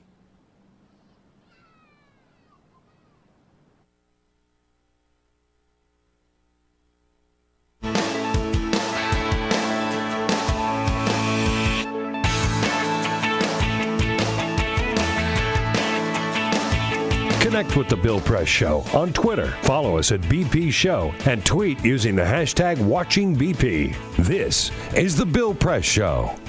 33 hour now here on the Bill Press Show this Tuesday, April 28. Good to see you today. We're coming to you live from Washington, D.C., brought to you today by AFSCME, the good men and women of AFSCME, the largest public employee and healthcare workers union in the entire country, under President Lee Saunders, making America happen. Check out their website. It's www.afscme.org. Igor Volsky is here with us as a friend of Bill for this entire hour. We've been talking Baltimore. We want to shift now to a very, very historic day here in Washington, D.C., about 6 blocks from here at the Supreme Court of the United States, where arguments will be held, oral arguments will be held on the case of marriage equality and same-sex marriage. Dahlia Lithwick covers the court for Slate magazine. She's our legal beagle and legal expert, and we're pleased to welcome her back to the studio. You have Slate, they pay you. We don't. But we love you just as much. But I'm drinking your coffee. All right. Hi, Dahlia. Good Nice morning. to see you. Yeah. So how does this work today? What is the case in front of the court? This is a big, honking, consolidated case. There are 4 appeals that are coming up from 4 states: Ohio, Michigan, Tennessee, and Kentucky. Those are all states within the 6th Circuit Court of Appeals, because the 6th Circuit was the only case to say, you know what, these marriage bans are okay. Every other Court of Appeals that has looked at this issue has struck down the bans. They're covering 36 states now, right? 37, I think, in the District of Columbia. And the District of Columbia, huh? So these cases all basically come through this window that is the 6th Circuit decision, which is the one outlier that said, you know what, no right to gay marriage. Where are they based? 6th Circuit? This is that circuit that is Tennessee, Michigan, Ohio. So it's up there. Yeah. And really the issue for the court is 2 different questions, and the court decided the questions. This was not the way the questions were laid out. The court sort of rewrote the 2 issues. One is the basic thing that everyone understands. Is there a right under the Constitution, under the 14th Amendment, to same-sex marriage? Mm-hmm. The other is called the recognition question. That says, do states that don't allow gay marriage have to recognize valid out-of-state marriages from other jurisdictions? So the way the court framed it, you could either have this big, big issue, is there a right to gay marriage in every state? Or can we have a system where some states say yes, some states say no, but in effect, the difference is negligible, because once states are forced to recognize out-of-state marriages, you're going to have the same result. So How the court gets to what they get to today is the question, not as much as what they're going to get to. And how does this relate to the Windsor case a couple of years ago, which sort of said that states can do whatever they want, right? Right. In some ways, Bill, it flips Windsor, because Windsor was about the Federal Defense of Marriage Act, right? There was a federal act that said no federal benefits, right? Hundreds and hundreds of benefits under federal law to same-sex couples. And DOMA was essentially brought by Edie Windsor, as you may call, who was legitimately married and not eligible for benefits because DOMA precluded her from that. So DOMA turns into kind of a states' rights case, right? It says, hey, the states have the right to determine what marriage means. New York, in this case, said she was married. Federal government can't arrogate the right of states to decide that. So what the DOMA case 2 years ago did not do was say, everyone has a fundamental right to marriage, or the Equal Protection Clause forbids bias against gay couples. It didn't go that far. What it said is, we're going to strike down parts of DOMA that impinge on state prerogatives. So what Windsor did was that. But what Windsor came to mean in the courts afterwards was, hey, there's a constitutional right to gay marriage. And as I said, in every court except right, the Sixth Circuit. So almost every court, and there are lots of courts after Windsor that use the language of Windsor to say this clearly means there's a constitutional right to gay marriage. As I said, they use different routes to get there, maybe equal protection, maybe due process, but they read it to mean exactly what Kennedy didn't want it to mean, which is, I've decided the ultimate question here. So really, Windsor went 92% of the way. All the court said, hey, we think Windsor went 100% of the way. We're going to read it that way. Now the court has to deal with the fact that they have to close that 8% gap and either say Windsor meant more than we said it meant, or it never meant that. And all these states, these 37 states, are wrong. Yeah. In other words, yeah. How do the thing that's just shocking to me is how we're now in a place where just 10 years ago, you had all of these marriage bans that were pushed through by Republicans that so many states had on the books. Yeah, 11 of them in 2004, and every one of them passed. And here we are in 2015 with this court case where all the expectation is that the justices are going to rule in favor of same-sex marriage. That evolution, not only in public opinion, but legally, I mean, who would have thought, right? In 2004, we never would have seen such certainty that as we're entering today, thinking, this issue is basically over. Well, there's two things. I mean, one thing is public opinion has just morphed dramatically. We have never seen an issue in which 10, 15 years ago, public opinion said one thing. And today, it's not like public opinion is radically for same-sex marriage, but certainly it's in the 60s. It's in the high 50s or whatever it is, but it's high.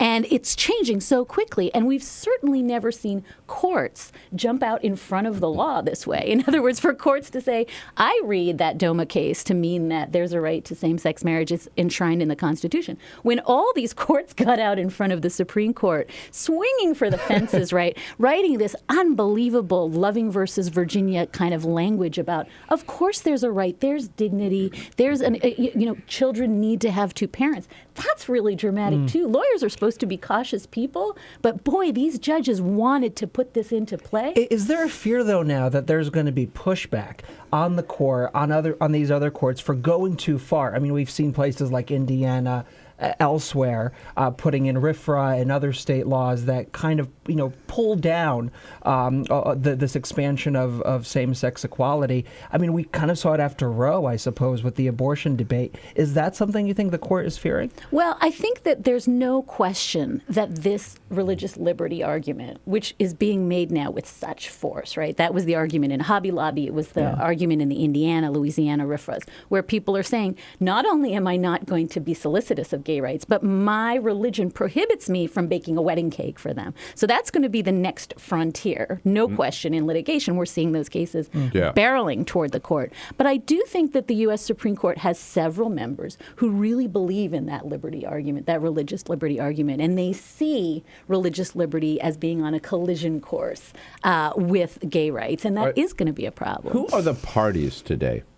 The states are arguing in defense of their DOMAs. So the various states will argue that they had a rational basis, a reasonable reason to put forth these, not DOMAs, I'm sorry, these gay rights bans. Bans. The bans. So the four states will argue that we have a right to ban same-sex marriage in our state. That's right, Okay. and they're going who's to on give the the other history. The various gay rights groups. So, various consolidated groups. This is going to be argued in part by Mary Bonato, who is a pioneer of the gay rights movement. She won the Massachusetts marriage case all those years ago, and they're arguing. And then the third party is the United States Solicitor General's office, which is arguing on the side of the gay rights plaintiffs. So the Obama administration is basically an amicus on the part of the gay rights. Well, more than an amicus, they've come in and argued. They actually, the Solicitor General will have time to argue. He filed a brief, and this is a really groundbreaking thing for the SG's office to come in on the side of these plaintiffs who want to be married or have their marriages recognized. This is a big change. Okay, so you know who they are. We all know on the 9.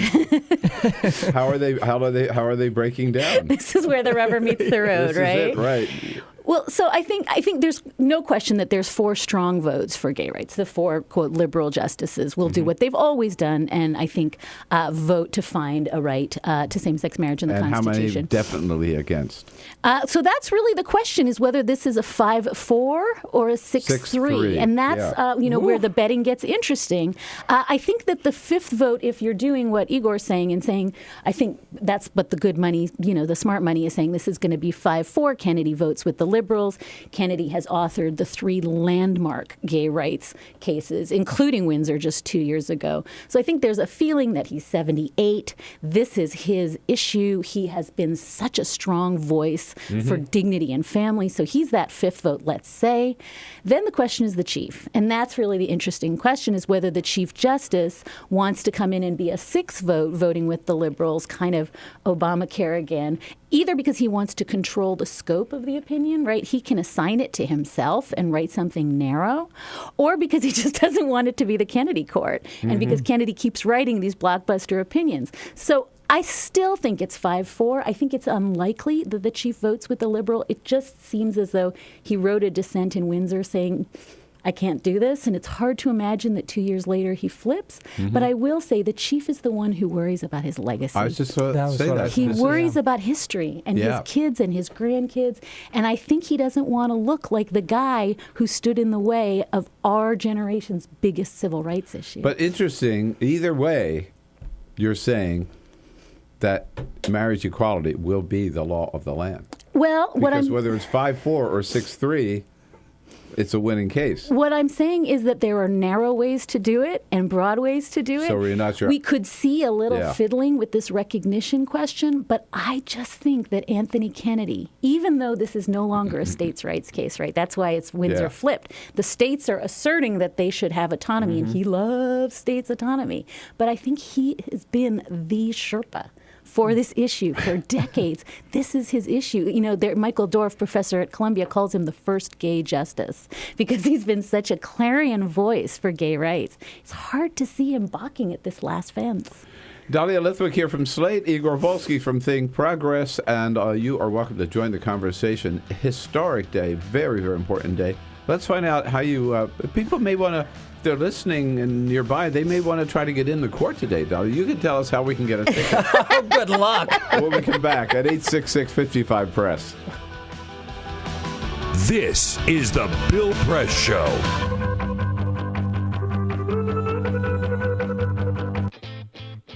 What gets you into college? Good SAT scores? High GPA? Lots of extracurriculars? Sure, but what you really need is money. If you don't have the cash, you'll need a loan. And we mean huge student loans because the cost of college has risen 1,000% in the last 30 years. This means big money for the banks that collect fees and interest. Now, millions of young people are starting their adult lives with an average of $29,000 of loans on their backs. Altogether, we're talking $1.2 trillion in student debt. And more people are finding it impossible to pay them back. Welcome to the student debt crisis. The increasing demand for higher education and cuts to state funding gave colleges a huge incentive to keep inflating prices. I graduated about a year ago, currently in $35,000 of debt. I am in debt about like $25,000. I owe $23,000. I owe over $50,000 in student loans. 38.8 million Americans owe money on a student loan. and the biggest names in banking are making huge profits off the booming student loan industry. Sallie Mae, the largest provider of private student loans, made $949 million last year. They only give you about 6 months to look for a job. You have to start paying back the loan. It's very pressuring, especially nowadays. It's very hard to find a job. Over half of the students graduating in 2012 could not find a decent paying job. They either had low-wage jobs or unpaid internships or were unemployed altogether. So you can't make the payments. You start incurring late fees, which makes the loan even harder to pay off. And it stays with you for years, even decades. Right now, a third of the people who started repaying their loans are delinquent or in default. That's 13.7 million people, more than the populations of Chicago, New York, and San Francisco combined. Worse, it's not just the borrowers who are in trouble. Many loans require co-signers. So if the student is unable to pay, that co-signer, a father, a mother, or a grandparent, is now on the hook. Even a grandparent's Social Security benefits can be garnished to pay the loan. We should have an answer to this. If you get really behind in your car payment or your credit cards, you can file for bankruptcy. But Congress has made it nearly impossible to discharge student loans through bankruptcy. Big institutions make big profits while students try to make ends meet under crushing debt. Is this how we want our education system to work? The whole point of going to college is to get the career you want. But lately I've been discouraged because no one can afford school. You get a job just to pay off your student loans. We need higher education, not higher debt. Sign up to end the student debt crisis at higherednotdebt.org.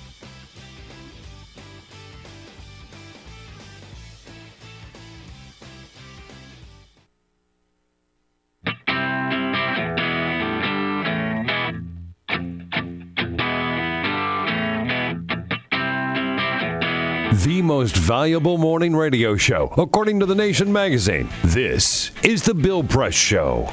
12 minutes before the hour with Dahlia Lithwick and Igor Volsky here talking. Mark Takano, by the way, California Congressman, joins us to top the next hour. Right now we're talking about the big case up, oral arguments in front of the Supreme Court today. We have been rejuvenated or re-energized here during the break with Peter Ogburn. You know, Peter disappeared. Everybody wondered where'd he go. He went across the street to Dunkin' Donuts and got us. I have never seen anybody wolf down a donut so fast as Dahlia Lithwick. Oh, yeah, it was impressive. Thank you. That's what I really want. Put that out there. There you go. You should see her butt right now. Oh, my God. Okay. So how do you get into the court if you want to?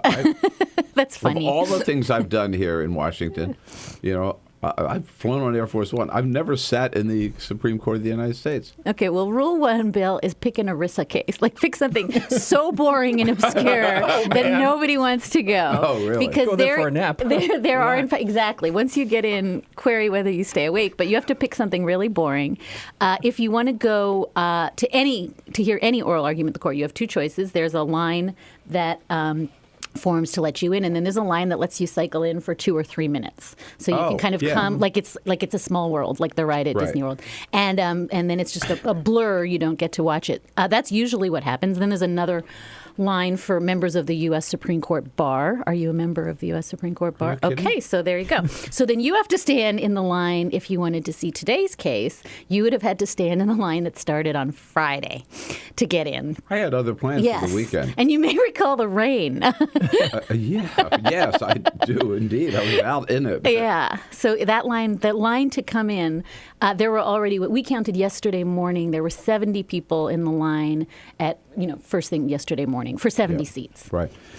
Igor, in the LGBT community, is there a lot of hope that the Supreme Court's going to do the right thing? Well, a lot of hope and I think a lot of expectation that this is finally happening, that, couples are going to have all the rights that they need to protect their families. And so, yeah, I mean, it's a big, big, big day. And I think a lot of people are also, as I said in the opening, are just shocked that they're seeing this in their lifetimes, particularly a lot of the older couples who've been fighting this for so many years. It has happened so fast and changed so fast. And as you pointed out, maybe 60%, they may not be out there that marriage equality is not the number one cause in their life, But they just say, well, what's the big deal? They just accept it. Of course, you know. Yeah. And a lot of people are now looking ahead and thinking, what's the next battle? Is it transgender rights, as we saw with Bruce Jenner?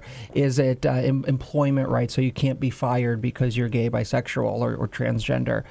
Those are challenges that are still ahead, and there are very real challenges faced in people in states that are going to have marriage but aren't going to have those employment protections. Right. Sorry to jump in, but Dahlia, I think you put your finger on what the next challenge to marriage equality will be. My religion prevents my having anything to do with it, right? Right. No, I mean, and you're seeing that in states that are enacting. Indiana. Yes. Indiana, Louisiana, you can't adopt with state funds if you're a same-sex couple. You can't officiate a ceremony. I mean, there's unbelievable lineup of religious freedom arguments that, you as an employer don't have to give benefits to legitimately married same. So it's coming. And I think that it's complicated in a way this isn't, because if you look at the arguments against gay marriage that are going to be advanced at the court today, they are, for the most part, absurd. Well, right? I was going to say, what is the argument? It used to be, well, if we allow gays to get married, then straight marriages everybody's going to get a divorce, right? It's going to destroy the institution of marriage. Not. Well, so what's left? That's almost the nut of the The nut of the argument is almost that if we allow LGBT couples to get married, then straights will devalue marriage, and there will be literally more abortions. There will be more illegitimate children, as though more divorce and more. So the argument is so preposterous, as though opening this up to gay couples makes it somehow distasteful for same-sex couples. And because we call this, Joe Miller at the University of Georgia taught me this term, the whoopsie baby argument, which is only opposite-sex couples can accidentally get each other pregnant. So we want to incentivize them to get married by not giving marriage to gay people. That is quite literally the argument. There are some sort of fatuous arguments about, it's bad for children, but really most of the arguments being advanced are either those silly arguments or these what I'm calling process arguments, that citizens have a right to, that these are bans that were passed by the electorate and they have a right to set their own legal terms. So those arguments are certainly being advanced, and that was the kernel of the Sixth Circuit decision, was this is a democracy question. But for the most part, the arguments are really dumb. But in the religious freedom, I mean, let's just say it, but in the religious freedom cases that are going to come up, the arguments are, if you believe in religious liberty, at least somewhat more compelling. And so those become interesting cases because, as Hobby Lobby taught us, there are 5 votes at the court for my conscience forbids me from doing this. I know. I think those arguments are totally absurd as well. I just can't believe. And now we're seeing the result of Hobby Lobby in Arkansas, Indiana, and in these states. So hopefully, I don't know, we'll even get the court to reverse on that. Well, Igor, you've got to get down to the court. Yes. You've got to be there in half an hour, and you've got to get down to the court. We'll go together. We're going to take donuts.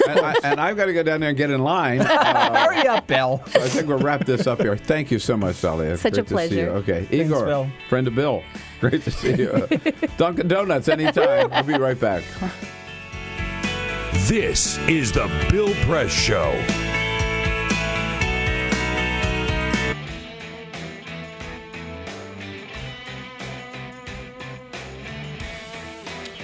All right, hour number 3 coming along here. I know you enjoyed the first 2 hours. Don't miss hour number 3. You can catch it delayed on Free Speech TV at 5 p.m. Eastern, 4 Central, or live right away on TawkrTV. Jump over there to youtube.com/TawkrTV. Stay with us. Congressman Mark Takano from California will top off the hour to talk about the big Supreme Court debate today, oral arguments on same-sex marriage. And then Tim Mack from the Daily Beast, who was in Baltimore covering the riots yesterday, will be here with us to talk about that, bring us up to date on the situation in Baltimore, all coming up in hour number 3.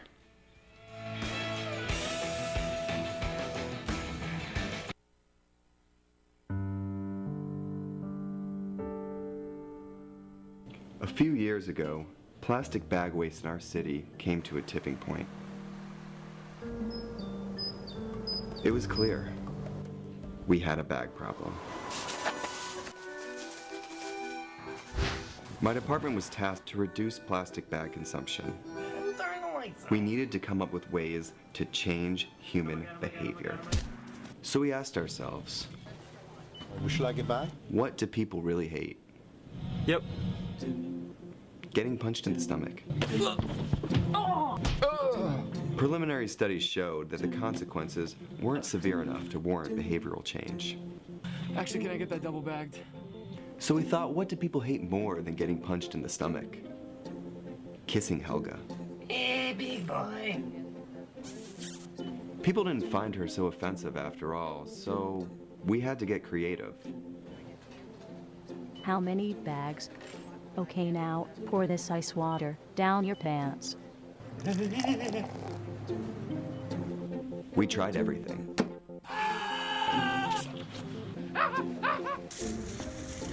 Eat this rat. Defuse this bomb. Even fighting your clone. After blowing through millions of dollars of government funds on research, I came up with a brilliant idea. Why don't we just charge 5 cents per bag?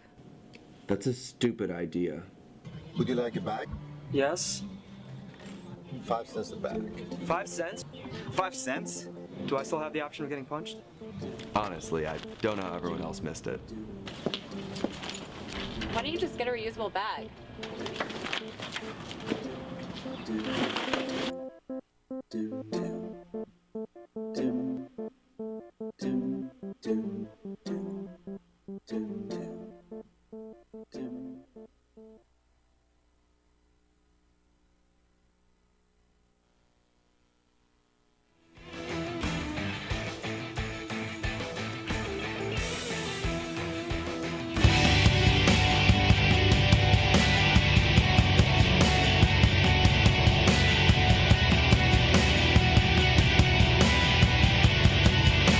This is the Bill Press Show.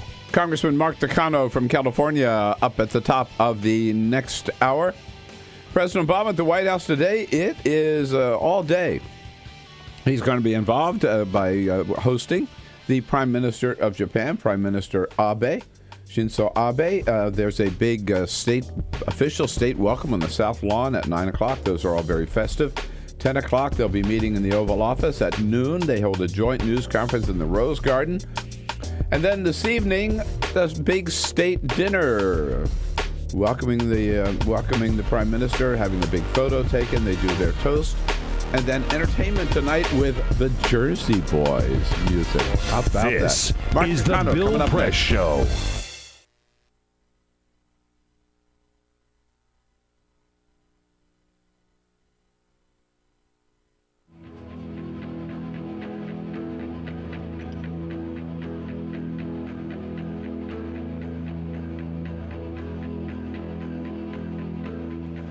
West here reporting from Houston, Texas for Climate Desk. Now, one of the biggest uncertainties in climate science right now is the role of clouds. What better way to work that part out than flying right through them? That's what NASA scientists aboard this airplane think. Welcome to NASA's biggest airborne laboratory. You're coming with us today on an 8-hour NASA flight mission. When you read these big IPCC climate assessments, what's the biggest uncertainty? There's two, right? The role of aerosols and clouds. Clouds is probably bigger than aerosols. That is a piece of a puzzle that right now we are missing. You can't get the models right if you don't understand the chemistry and the process. Now we're being told we've got to get on. The doors are about to shut, so let's go aboard.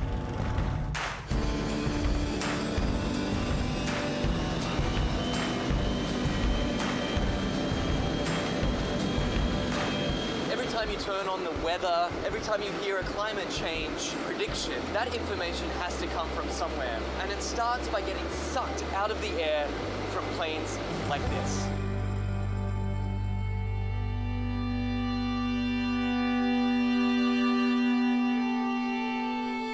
So this mission is to particularly try to understand the emissions from the surface, so mostly biogenic emissions, so from trees and other plants. Right now we're flying to our very first part of this experiment on the DC-8. Over Arkansas, there's a particularly pungent bouquet of emissions that scientists are interested in measuring. Well, these emissions lead to both aerosols and to molecules that both destroy and create ozone. So these are very important things to understand for climate studies. How it will manifest itself it will be in more accurate and more reliable predictions. So what we're doing is taking a series of flyovers, each at a different level of the atmosphere, scooping up those emissions, testing them, and hopefully scientists are going to see exactly what's in this column of air all the way up.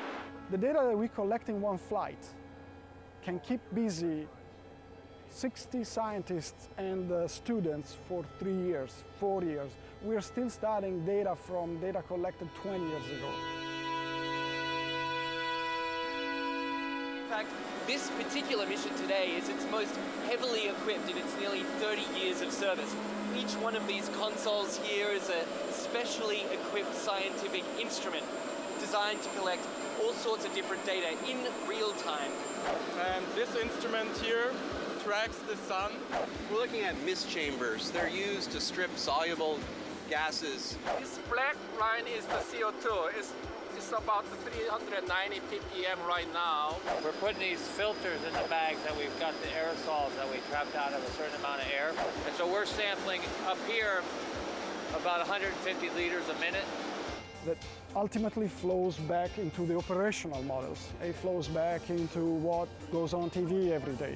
Anyway, I got to get this sample going. You do it. It's a busy man at work. We can't let him rest.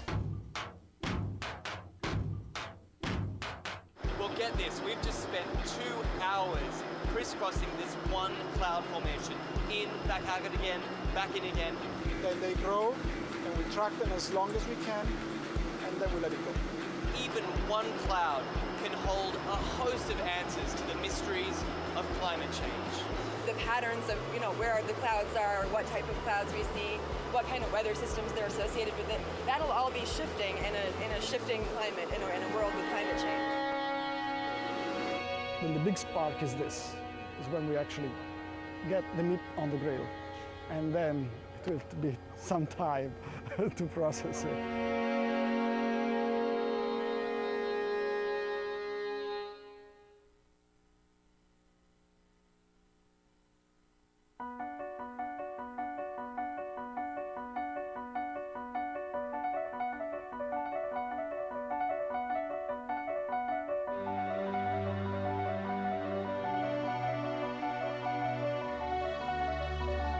The most important issue on this planet right now is to protect and conserve biodiversity in the world's oceans.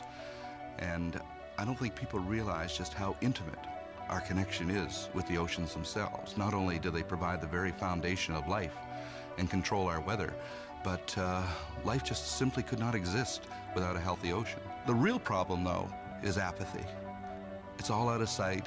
It's all out of mind, and people don't even think about it. But it doesn't matter whether you live in Peoria or on the coast.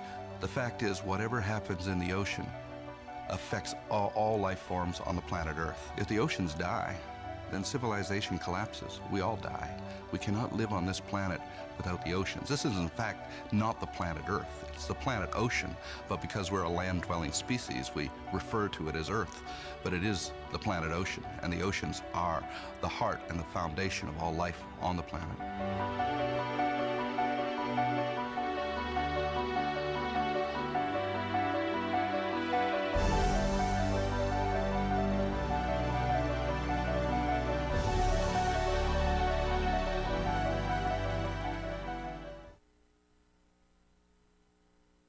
What the frack? What the frack? What the frack? What the frack? President Obama, are you fracking kidding me? Reopen the EPA studies. In Texas, Wyoming, and Pennsylvania. Fracking pollutes our oceans. Fracking poisons our water. Fracking makes climate change worse. Fracking relies on toxic chemicals that cause cancer. Ban fracking now. Ban fracking now. Go on.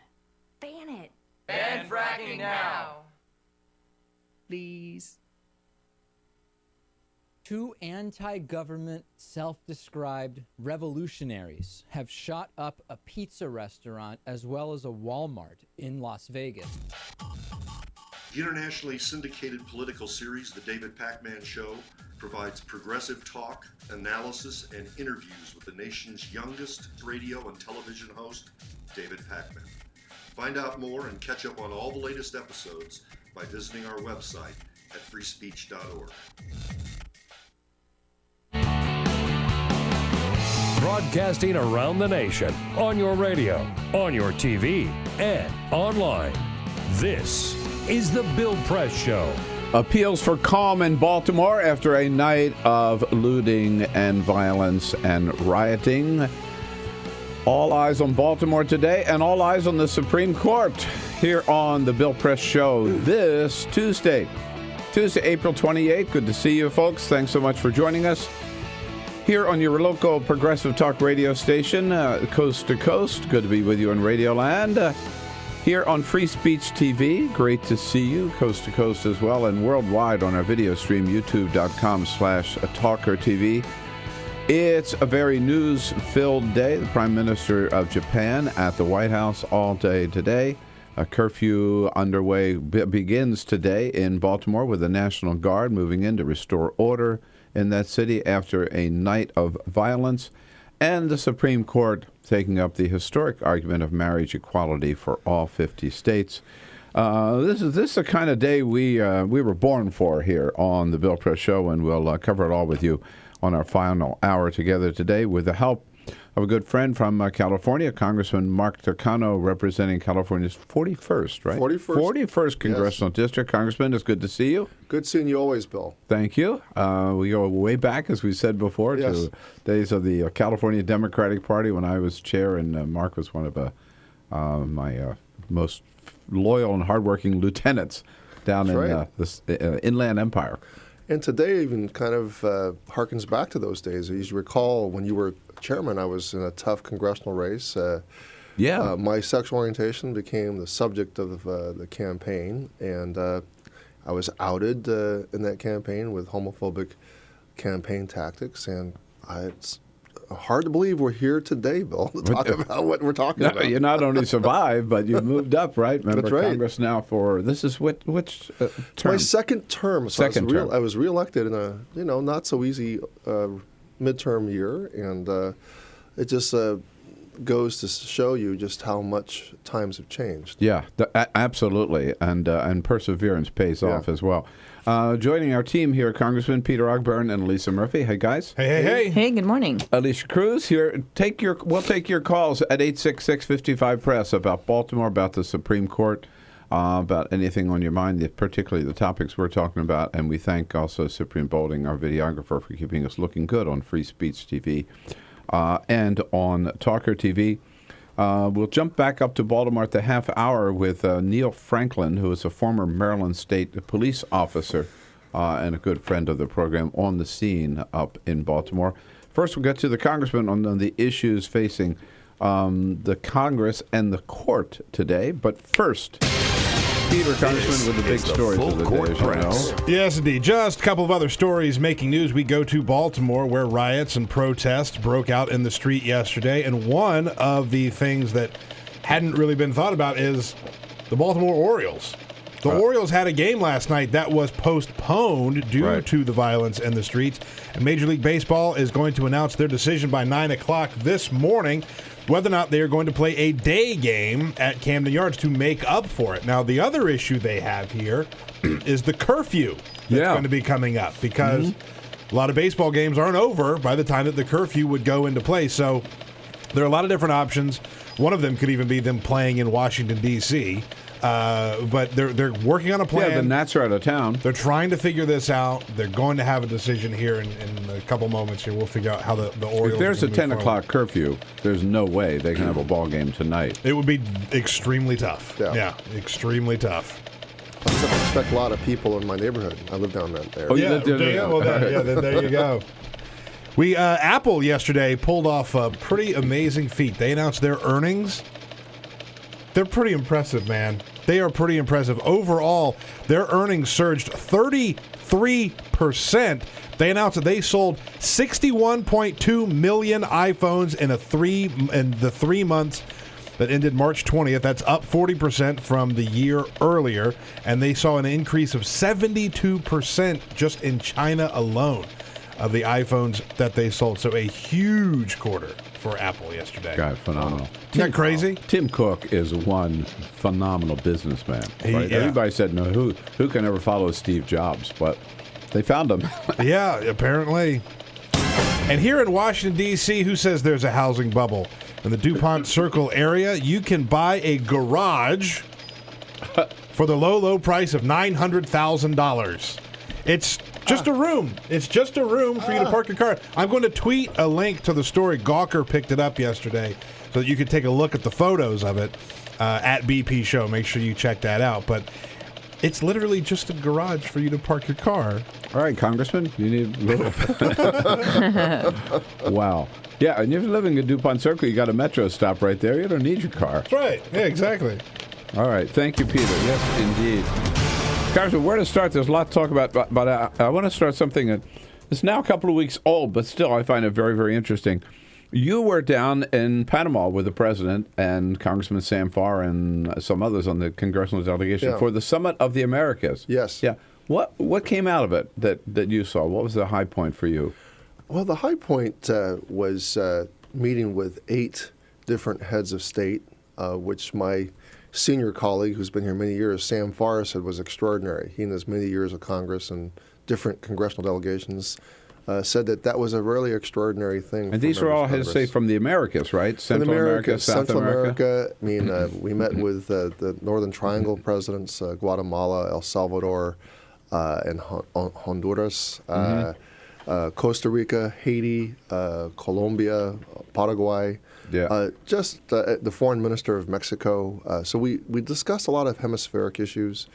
What I came away with, the big takeaway, is really the Western Hemisphere is, our hemisphere in the Americas is relatively at peace. We don't have huge military conflicts. We have something's going on in Venezuela, and the FARC and the conflict with Colombia is still brewing. But largely, we are two major continents with huge resources, tremendous opportunities to improve the education and skills of all the people in America. And that was a major theme. Education was a huge theme. Did you have any interaction with the president of Cuba? We did not. We kept joking that, one of our colleagues, Joaquin Castro. Oh. Yeah, right. Cousin Joaquin. Yeah, Cousin Joaquin. The president himself pulled that joke at the Correspondent's dinner. He said, we have the Castro brothers here. And he says, what? Oh, you mean, it's not Raul and Fidel? Fidel, it's Joaquin and Julian. So, yeah, no. Right. But that was historic having him there at the It was summit, historic. And the meeting with the President Obama, of course. The mood was, I think, very, very among all the nations there. That was a move that was very well received. And we met with the president for about 15 minutes after the big opening session, and one of our members said, we've been meeting with all these presidents, and the United States is often cast as the bad guy. And the president said back to us, he said, well, that's what we're trying to change here. Yeah. Turn the page and refocus our attention on this hemisphere. And particularly important to do it, as you say, in our hemisphere and in Latin America, which has never gotten the kind of attention I think it deserves in our foreign policy. And too often it's been, in our past history, sending in the Marines, like in Nicaragua, to occupy these countries rather than... And I have to say, I have to throw a shout out to the chairman, Republican chairman who led the delegation, Jeff Duncan. I mean, he said over and over again, our attention has really been focused elsewhere. We really need to pay attention to our friends in this hemisphere. Yeah, good. Now, as an openly member of the LGBT community, what do you think of what's happening at Supreme Court today? How important is it? Well, it's huge. It's historic. Today is, I think, the beginning, or not the beginning, but it's part of the completion of full marriage equality for all Americans, including LGBT Americans in all 50 states and its territories. So today's arguments are huge, and my hope and my belief, my optimism is that this court is going to complete what it began with the Windsor and Prop 8 cases. Mm-hmm. It looks that way. I mean, like this is the next step to Windsor. It looks that way. I can't read the minds of the justices, and I don't want to jinx it. Whatever outcome with counting our chickens before they're hatched, but right. I think going against the several appellate courts and that are ruling based on the Supreme Court decision in Windsor and Proposition 8, that it's likely that this court's going to rule, I think, for marriage equality in all the remaining 14 states where full marriage equality has not been realized. And are you planning on attending any of the arguments today? Well, I'm fortunate enough to have one of the coveted tickets. As soon as I'm done here, Bill, I'm going to head over to the Supreme Court to make sure that I get checked in, and I got to check in my electronics and be a part of this historic oral argument before the court. Oh, nice. Oh, no, exactly. We're sort of a clearinghouse this morning for the Supreme Court. We're not that far. You know, they swing by here. Who else have you been talking to this morning? No, our last two guests are on their way to the court right from the studio as well. Igor Volsky from Think Progress, who's reporting on this decision to end, and as well as Dahlia Lithwick from Slate Magazine. From the press side, from the coverage side. Right. Okay. And she's got a seat in the courtroom, and I don't know whether Igor does or not. But several people are paying thousands of dollars to, they hire people to stand in line and get tickets, and I'm fortunate enough through my leadership to have been given a pass. Nice. So I'm excited. Right. And how do you think the justices are going to? How do you read the justices on this? Is it going to be 5-4 or 6? Everybody, it seems the feeling is that the Supreme Court is going to do what we believe is the right thing here, that they have to after Windsor. Yeah. But will it be 5-4 or 6-3? Well, who cares maybe which way, but... to me, a win is a win. Yes. A 6-3 win is even more, I think, conclusive. That just lays down, I think, more decisively what the path would be. Right. All I can say, Bill, is I look back at history and think about whether Chief Justice Taney, who ruled in Dred Scott, would rather be remembered differently. And history is permanent, what you do, and hard to go back and correct and change your vote. So, these justices who sit on Supreme Court, where do they want to be remembered? Exactly. And that's the big question. I'll tell you one thing. The thing that I love most about this case is it's going to drive the decision. I think it will be at least 5-4, if not 6-3. Whatever it is, it's going to drive Antonin Scalia crazy. And this, I think, would be sort of the beginning of the end of Scalia's rants, man, because he's now on the losing end of too many of these arguments. Yeah, it's time to move. Well, it's hard for me to say he's going to be able to move on. He's not going to move on. No. Yeah, right. No, he's hopeless, but he doesn't have the sway that he wants on. Congressman Mark Takano here with us from California, covering the ballpark. And when we come back, Congressman, I'm asking about some of the work you've been doing on the issue of for-profit colleges, which is a big one. I remember Tom Harkin. That was a big issue for him as well when he was in the Senate. Yeah. 866-55-PRESS is our toll-free number. We'll be back with Congressman Mark Takano. This is the Bill Press Show.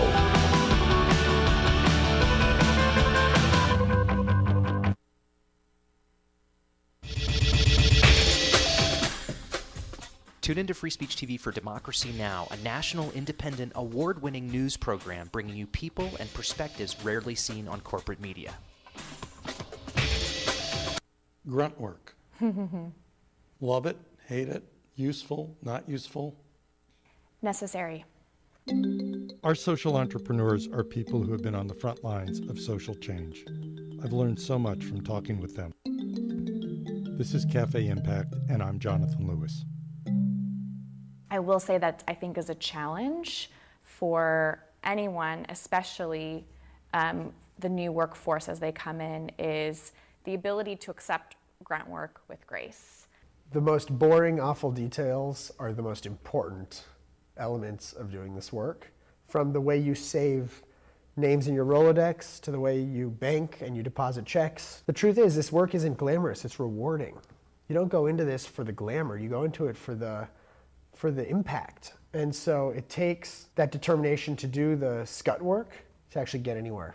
It can be really challenging in a first job for someone who's coming out of finishing school to have the enthusiasm that they do to make the type of social impact that they've dreamed of. And now they're here in this first job, and all of a sudden they're shouldered with all this grunt work. And they don't understand, and they don't get it, and they're resentful. Talk more about the power of answering phones. Sure, I did that myself, took out the trash, cleaned offices when I had to, and it's all good. There's power in being a good team player and in being somebody who sometimes has to support other people's leadership before you get to have your own moment in the sun. Is it hard to wait? It is absolutely hard to wait, especially if you're an alpha female like I am. I think grunt work can help a new employee build trust internally and teach them the nuances of how an organization is run so that they can have a real good sense of what HR is doing, what finance is doing, what all of the other departments are, and that actually makes them a better employee in the long run. So in my role on a daily basis, I literally can be looking at a new venture in software. We could be looking at a microfinance deal. I could be making coffee, taking out the trash, and riding a tractor on any given day.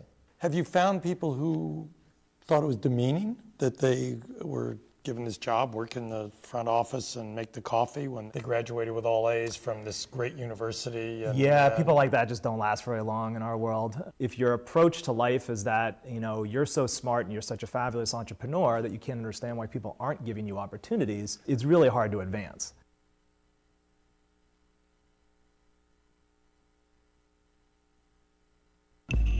Tune in to Gay USA with hosts Ann Northrup and Andy Hum for in-depth coverage of lesbian, gay, bisexual, and transgender news. Watch Gay USA every week, only on Free Speech TV.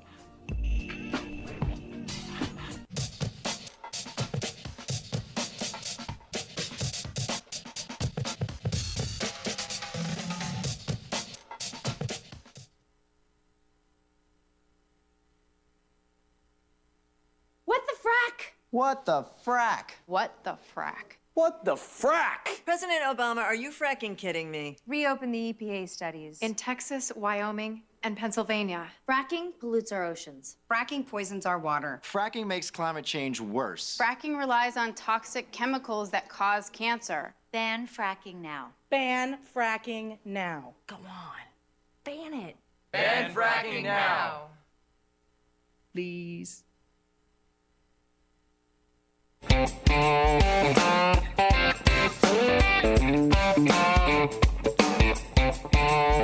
Seen on Free Speech TV and online on TawkrTV. This is the Bill Press Show.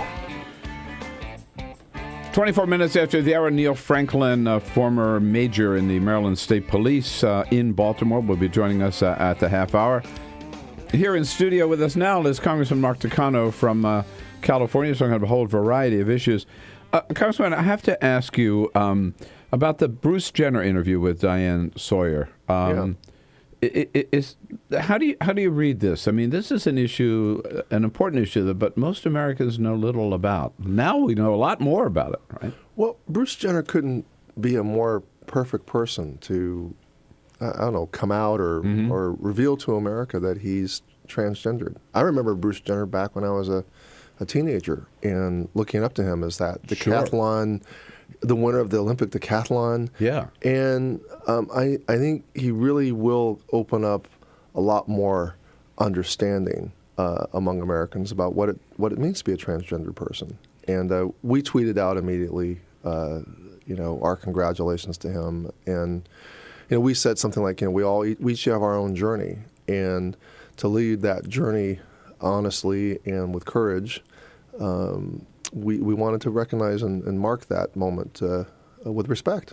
Took a lot of courage for him to do that. I think so. And Bruce Jenner, we salute you. Yeah, good. Now, on the for-profit colleges, are there any good ones? I mean, is this good or bad? Or well, all I hear are the bad stories. Of course, there are some good ones, and we don't want to minimize that there is a place for-profit colleges in higher education, but there are far too many bad actors, and too many students are being deceived into taking out loans, taxpayer-backed loans, and on top of that, private loans.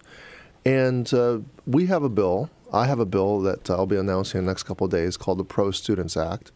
And it could not be announced at a more appropriate time. In California, tens of thousands of students are actually they have a big question about their future at this point. They've closed down Corinthian schools in California. The actions of Kamala Harris and the Department of Education with a huge fine on the bad practices, the deceptive marketing. This is all part of the business model. My legislation would prohibit for-profit colleges from using federal dollars to market to students. A huge part of their business model is marketing, and we wouldn't tolerate the University of California or California's community colleges to devote a huge portion of the budget to marketing. Taxpayers would expect those resources would go into classrooms and to teacher salaries, et cetera. Sure, right. But that's just not how it works in the profit model. Are they, so they're luring kids in away from public colleges or not-for-profit colleges, or are they, are these kids going to the for-profit who can't get into the other colleges? Well, sadly, students often turn to the for-profit colleges because they're not able to get through the community colleges with adequate spaces in the courses. A lot of students can't get the English class they need or the math class they need. There's a capacity issue in higher education. There are other ways that I think we need to address the challenge. I mean, we do need to reinvigorate Clark Kerr's original vision for higher ed in California, at least. I mean, the vision was that everyone should have access to a quality, affordable public education in higher ed, and that's a vision we need to return to. Yeah, an important cause, an important issue, and glad you are on top of that and out in front. And with that, we are going to have to let you go to get down to the court. I got to get to the Supreme Court. And get your seat for a historic moment there, Congressman Mark Takano. Always good to see you. Thanks for coming in today. Hey, Bill. Thank you for the update. But back up in Baltimore with Major Neil Franklin. This is the Bill Press Show. This is my computer. This is your computer. Let's go on the internet. Let's go. Click it. Yes. Okay. I cursor in between the R and the E. Pressing down, I want you to just push the period. She's gonna love me all over again. That's it. Jamaica, here you go. Here we go. Good job. Thank you. Thank you. And I did it by myself. Feel smarter. So, I'm kind of new here, but I've noticed a trend. My human does this funny thing where she goes around and gets all my toys, and then she hides them in that basket by the door. But it's always the same basket, and it's always in the same place. And then she acts so surprised when I find them, but, she's putting them in the same basket. Again. It's like, hello? That's where you put it last time. You were the worst at hide and go seek.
So, same time next week? Well, of course. Put away a few bucks, feel like $1 million. For free tips to help you save, go to Feed the Pig.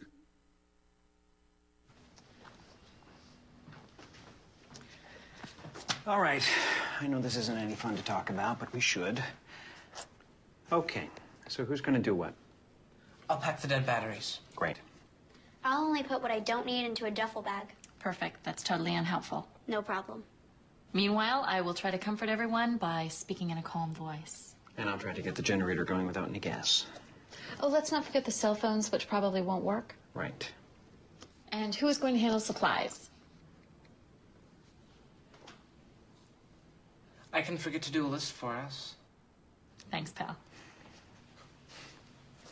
Well, I think we couldn't be any less prepared. I'm proud of you guys. Talk to your kids about who to call, where to meet, what to pack. Visit ready.gov/kids for tips and information.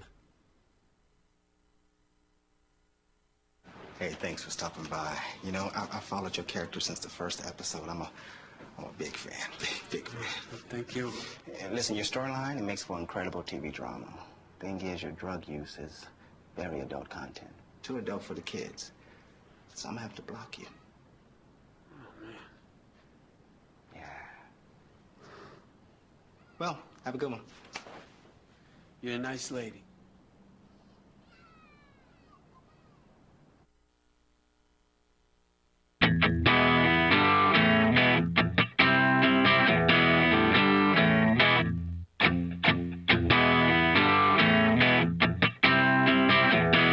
The most valuable morning radio show, according to The Nation magazine. This is The Bill Press Show. 33 minutes after the hour, it is The Bill Press Show on Tuesday, 28th. Sadly, on the day, the young Freddie Gray was buried in Baltimore yesterday, for his a day that his family had begged people to make a day of calm and no protest at all to honor his memory. Things turned ugly yesterday afternoon. On the scene in Baltimore this morning, a good friend of the program, former major of the Maryland State Police and now executive director of LEAP, Law Enforcement Against Prohibition, Neil Franklin. You've seen him all over cable TV this morning, and it's good to have you with us, Neil, this morning. Thanks for taking time for us. Hey, Bill. Thanks for having me back on the show. What is, first of all, tell us what's the situation in the streets of Baltimore this morning? Well, this morning, it's more somewhat of a cleanup operation. Burnt vehicles from out of the roadway in many of our streets in Northwest Baltimore. The fire department's done a wonderful job of getting some of these fire control, and they're completing their work in extinguishing those fires. Our surrounding jurisdictions, such as Howard County, Anne Arundel County, and the Maryland State Police have sent resources to us. I'm looking at a contingent of Maryland State troopers who just arrived about 30 minutes ago at City Hall. And the National Guard is here. I saw them coming in early this morning, coming down the Jones Falls Expressway. So the resources that are needed to regain control here of the city are now in place. The mayor has instituted some curfews. There's no school today, but there is a day-long curfew for school children, and there is a 10 p.m. curfew for the public in general. So we're trying to get things situated here. We know we saw yesterday the call for help, resources from outside of the city of Baltimore, National Guard, the state police, and other jurisdictions. Who's in charge? Who's running the show now in terms of law enforcement? Well, in law enforcement, it would be the Maryland State Police colonel, along with the commissioner of the Baltimore Police Department. The National Guard, there's also the head of the National Guard, a general. I can't recall her name at this point. I'm so used to Warren Sumter, but Linda Singh is her name. Yeah. Actually. Yes, right. Linda Singh. So those are your three top people right now in charge as it relates to the deployment of boots on the ground, as we put it. Right. The police will continue. Baltimore police will continue to quell any uprisings that occur. And then the National Guard will have a major role of backfilling when the police clear a particular area. The problem we saw yesterday is that the troublemakers would then backfill once the police move through. Then you would have rioters circle back around and then reclaim the territory that was cleared. We won't see that in the future because the National Guard will fill in behind the police once an area has been cleared. Now, after several days of peaceful protests organized and led by pastors and members of the religious community there, a lot of us were hopeful that Baltimore was going to show that it could handle a situation like this differently and peacefully and nonviolently. You're so close to it. How did these peaceful demonstrations suddenly turn violent? Well, I was, like you, Bill, and like many others, I was one of the ones who thought that after we got through Saturday, even though there was some violence, I was one that I thought that we were going to I thought we had a good chance of making it. Yeah, I did too. But unfortunately, yesterday, a lot of what has occurred in Baltimore City and other cities around the country, it affects the relationship between the police and the community, greatly affects our young people. In many cases, they are at the brunt of this. They are at the brunt of being stopped and searched in our streets. And right. And, whether it's a few of these police officers that cause the problems for the many, whatever that number is, it happens. And yesterday, these young people said they wanted to be heard. I had talked personally to these young people. I gave two of them a ride home from the area where this kicked off at Mondawmin Mall. These were just two kids who were trying to get home from school, ended up being stranded.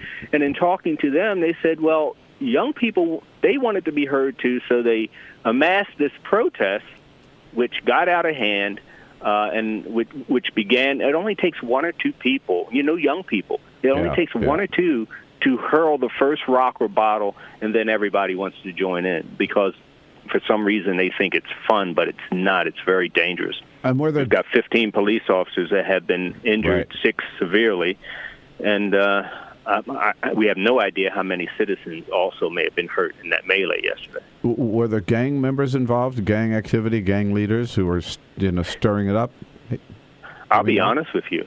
I have seen no evidence of the gang leaders being the ones stirring this up. As a matter of fact, there has been some interviews of gang members. I heard one late last night where they said that they had come together to prevent stores from being looted, to prevent a lot of the violence that we're seeing. They said that they were out there in numbers wherever they could amass to try to, stop the opportunist from committing the violence and the problems in the communities. Because, believe it or not, these gang leaders do respect their neighborhoods. They live in those neighborhoods. They shop in those neighborhoods. And, yes, they can be responsible for violence among themselves as they fight among themselves, the different gangs. Tell you something, they do respect their communities in which they live, and they are business people, because they are business people when it comes, unfortunately, to selling drugs on our street corners. So this interrupts their making money, despite how you see it. Right. It's a business that they run, and this is not good for their business. Interesting. What is your assessment?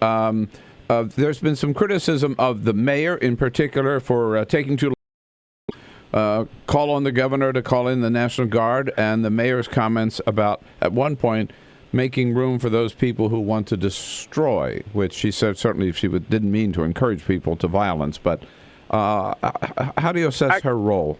Bill, first of all, I can't speak to that comment that she made because only she knows where her heart really is and whether that was truly misspeaking or whatever. I can't address that. It wasn't, the words obviously weren't right, but here's the thing. Baltimore is not Ferguson. Baltimore, it's a geography of Baltimore and its design of its neighborhoods makes it completely different than most cities around this country.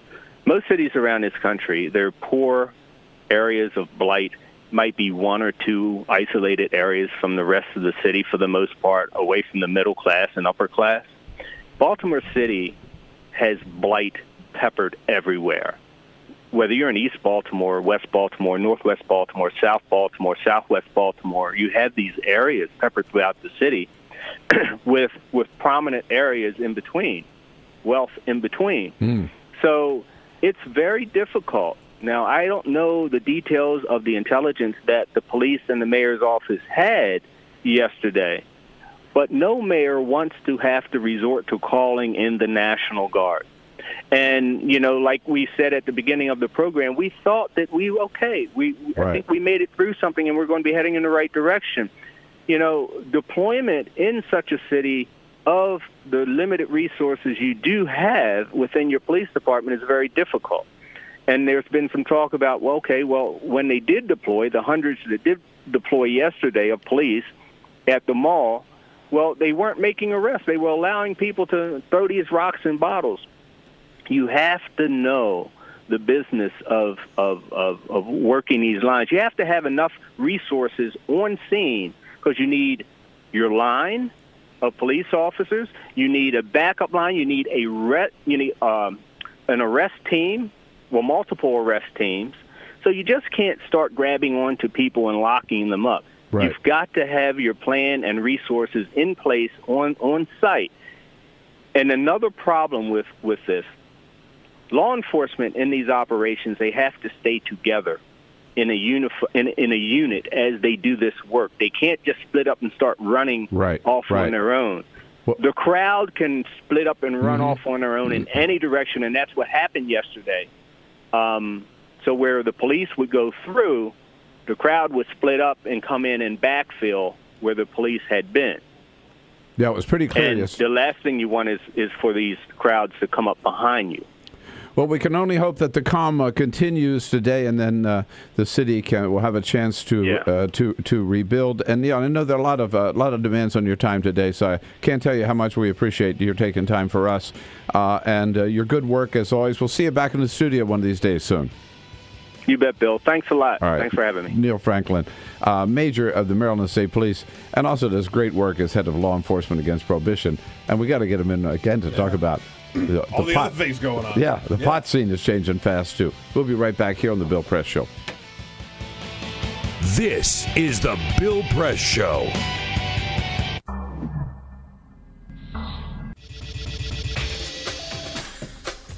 Tune into Free Speech TV for Democracy Now!, a national, independent, award-winning news program bringing you people and perspectives rarely seen on corporate media. I'm the retired bishop with the Episcopal Church as the bishop for all chaplains in federal service. I read that there was a group of people that represented a sense of injustice that I had. We'd lost Zuccotti. I mean, there was a kind of a hope that maybe Trinity Church would be gracious and give refuge. We picked this day where we would gather and demonstrate that Trinity was closing its ears to what was happening. We marched around the block, and I realized that, my goodness, they're carrying a ladder. And I thought, well, this is the moment.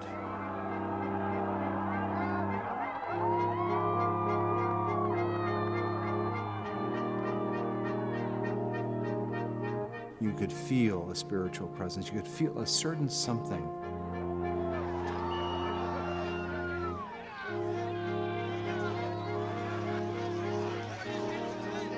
And then the cops came in. It got brutal. I'm with you right here. Robin, I'm here.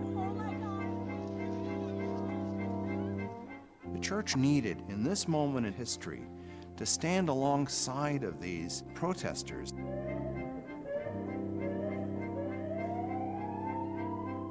The truth of Christ is found in the pews, is found in the institutional church, but it is also found on the streets. It's found in the honesty and the integrity, the insistence of people that you find in Occupy Wall Street.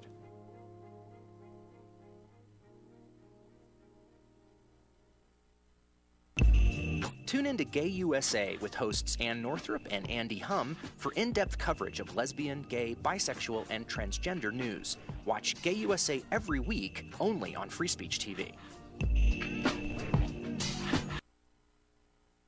What the frack? What the frack? What the frack? What the frack? President Obama, are you fracking kidding me? Reopen the EPA studies. In Texas, Wyoming, and Pennsylvania. Fracking pollutes our oceans. Fracking poisons our water. Fracking makes climate change worse. Fracking relies on toxic chemicals that cause cancer. Ban fracking now. Ban fracking now. Go on. Ban it.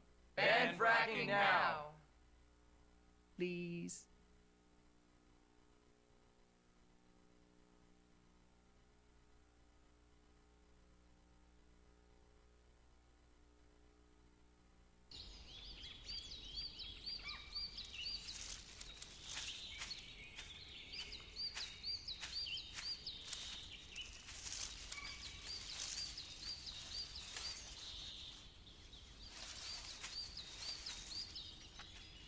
At Earth Justice, we defend the environment in the courtroom. Join our fight. When you take a seat, you take a stand. Earth Justice, because the Earth needs a good lawyer. Tune in to Gay USA with hosts Ann Northrup and Andy Hum for in-depth coverage of lesbian, gay, bisexual, and transgender news. Watch Gay USA every week, only on Free Speech TV.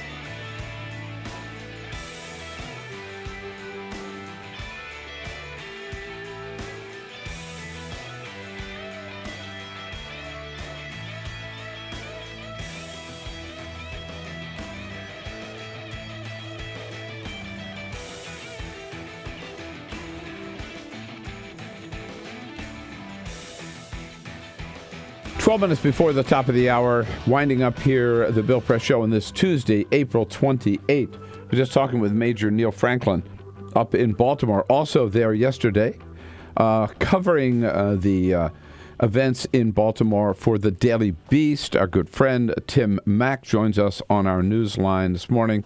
Hello, Tim. Thanks for being with us.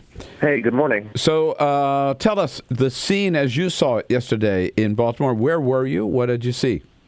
Well, we were all over Baltimore from the west side to the east side. I mean, there were just so many sites of violence and destruction, and so many people ready to take out their anger at the police. They were overwhelmed. It was obvious, and they couldn't handle the sheer amount of frustration that some of these kids have against them. Did you talk to any of these kids, and what was their purpose? Or what were they? It didn't really seem to have a very well-elucidated purpose. Just a lot of expletives and a lot of anger. It's not as if these people are delivering manifestos while they're throwing cinder blocks at cops or starting fires in cars. I mean, the violence didn't seem to have much of a purpose except for venting. People are not really discussing complex ideas when they're rioting. They're just going crazy. How did the police respond? The police responded, in my view, rather timidly. They just couldn't keep up with all the reports of fires and violence and looting. I mean, we would just see one event of violence break out, and then a mile away, just seconds later, another report would come in. And I can't imagine that any police force that would be normally equipped to handle that level of violence. No, I know there's been some criticism of the police, but at the same time, we were just talking to Neil Franklin from the Maryland State Police who said the one thing you can't do is just let the police just run after every looter, right, or run after every kid who's running away, right? They have to act in union or unity or together, right, to quell a situation like this. And I saw them on television, just watching on television. At the time, they were just standing there for a long, long time, and then they finally started to move, like as a line, as a wall, right? And they were shouting, "Move back, move back." So I don't want to second guess the operation of the police, but it looked like, as you said timidly. I just thought cautiously, maybe was the word, but for a long time that they weren't moving on the crowd. They finally did. Are you going back up there again today, or are you still there? I came back because of how close Baltimore and D.C. is, and I expect that I will spend some more time up in Baltimore and see how this crisis continues or is averted. Did you see any other people from the community trying to interrupt or stop the violence? I think there were a lot of bystanders who were disgusted with what was happening. But because of the nature of this violence, I think there was just, it's not wise to get in between people who are clearly intent on breaking the law. Yeah, I think I'd think twice maybe before I went. But the what a lot of people were saying yesterday, and it's hard to comprehend, what purpose is served by destroying your own neighborhood? This is not a well thought out riot. This is a riot that is fueled by stolen liquor and a lot of anger at the police. The people, the large numbers of people who demonstrated peacefully, I think, have a very good reason to demonstrate. But the people who descended into violence, we can't explain it because there's no good explanation. No. And again, it all happened on the day where Freddie Gray's family had said, give us 2 days, right, just to bury our son. One day, Sunday, was the day of the wake. Yesterday, the day of the funeral. And it was right about the timing of the very end of the funeral when the violence broke out at the mall. Well, Tim, if you get back up there today, keep yourself safe. That's what Wolf Blitzer was telling all of his people yesterday. And we'll talk to you again tomorrow about it. All right. Thanks so much. Thanks, Tim, so much. Tim Mack from Daily Beast at dailybeast.com. This is the Bill Press Show.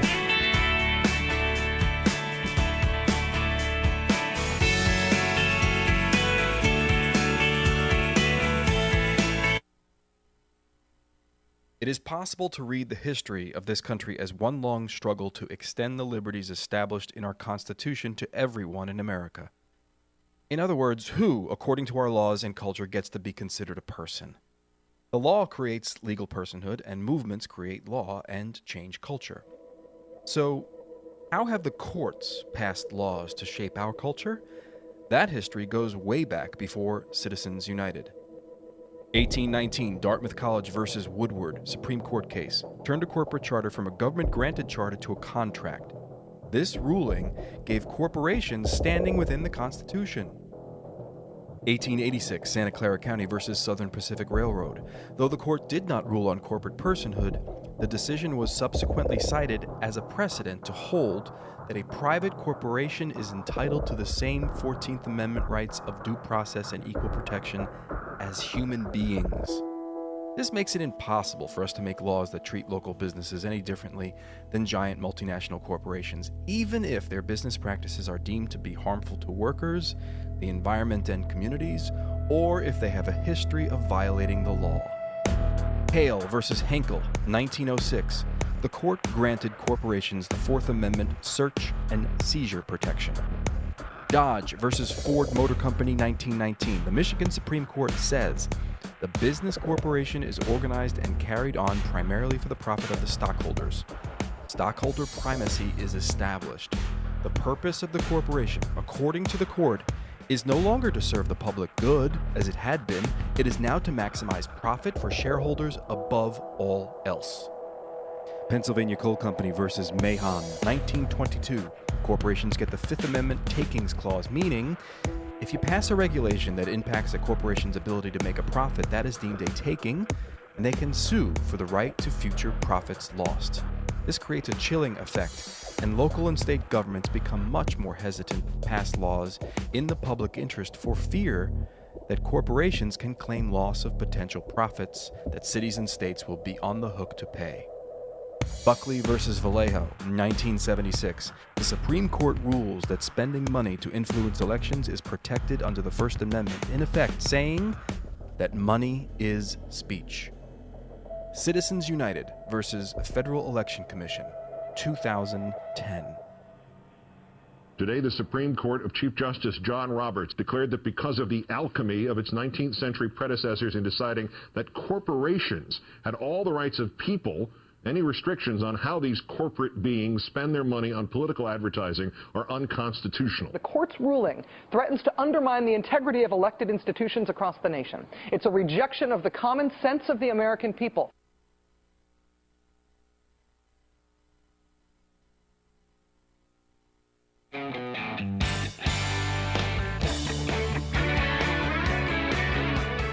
The Parting Shot with Bill Press.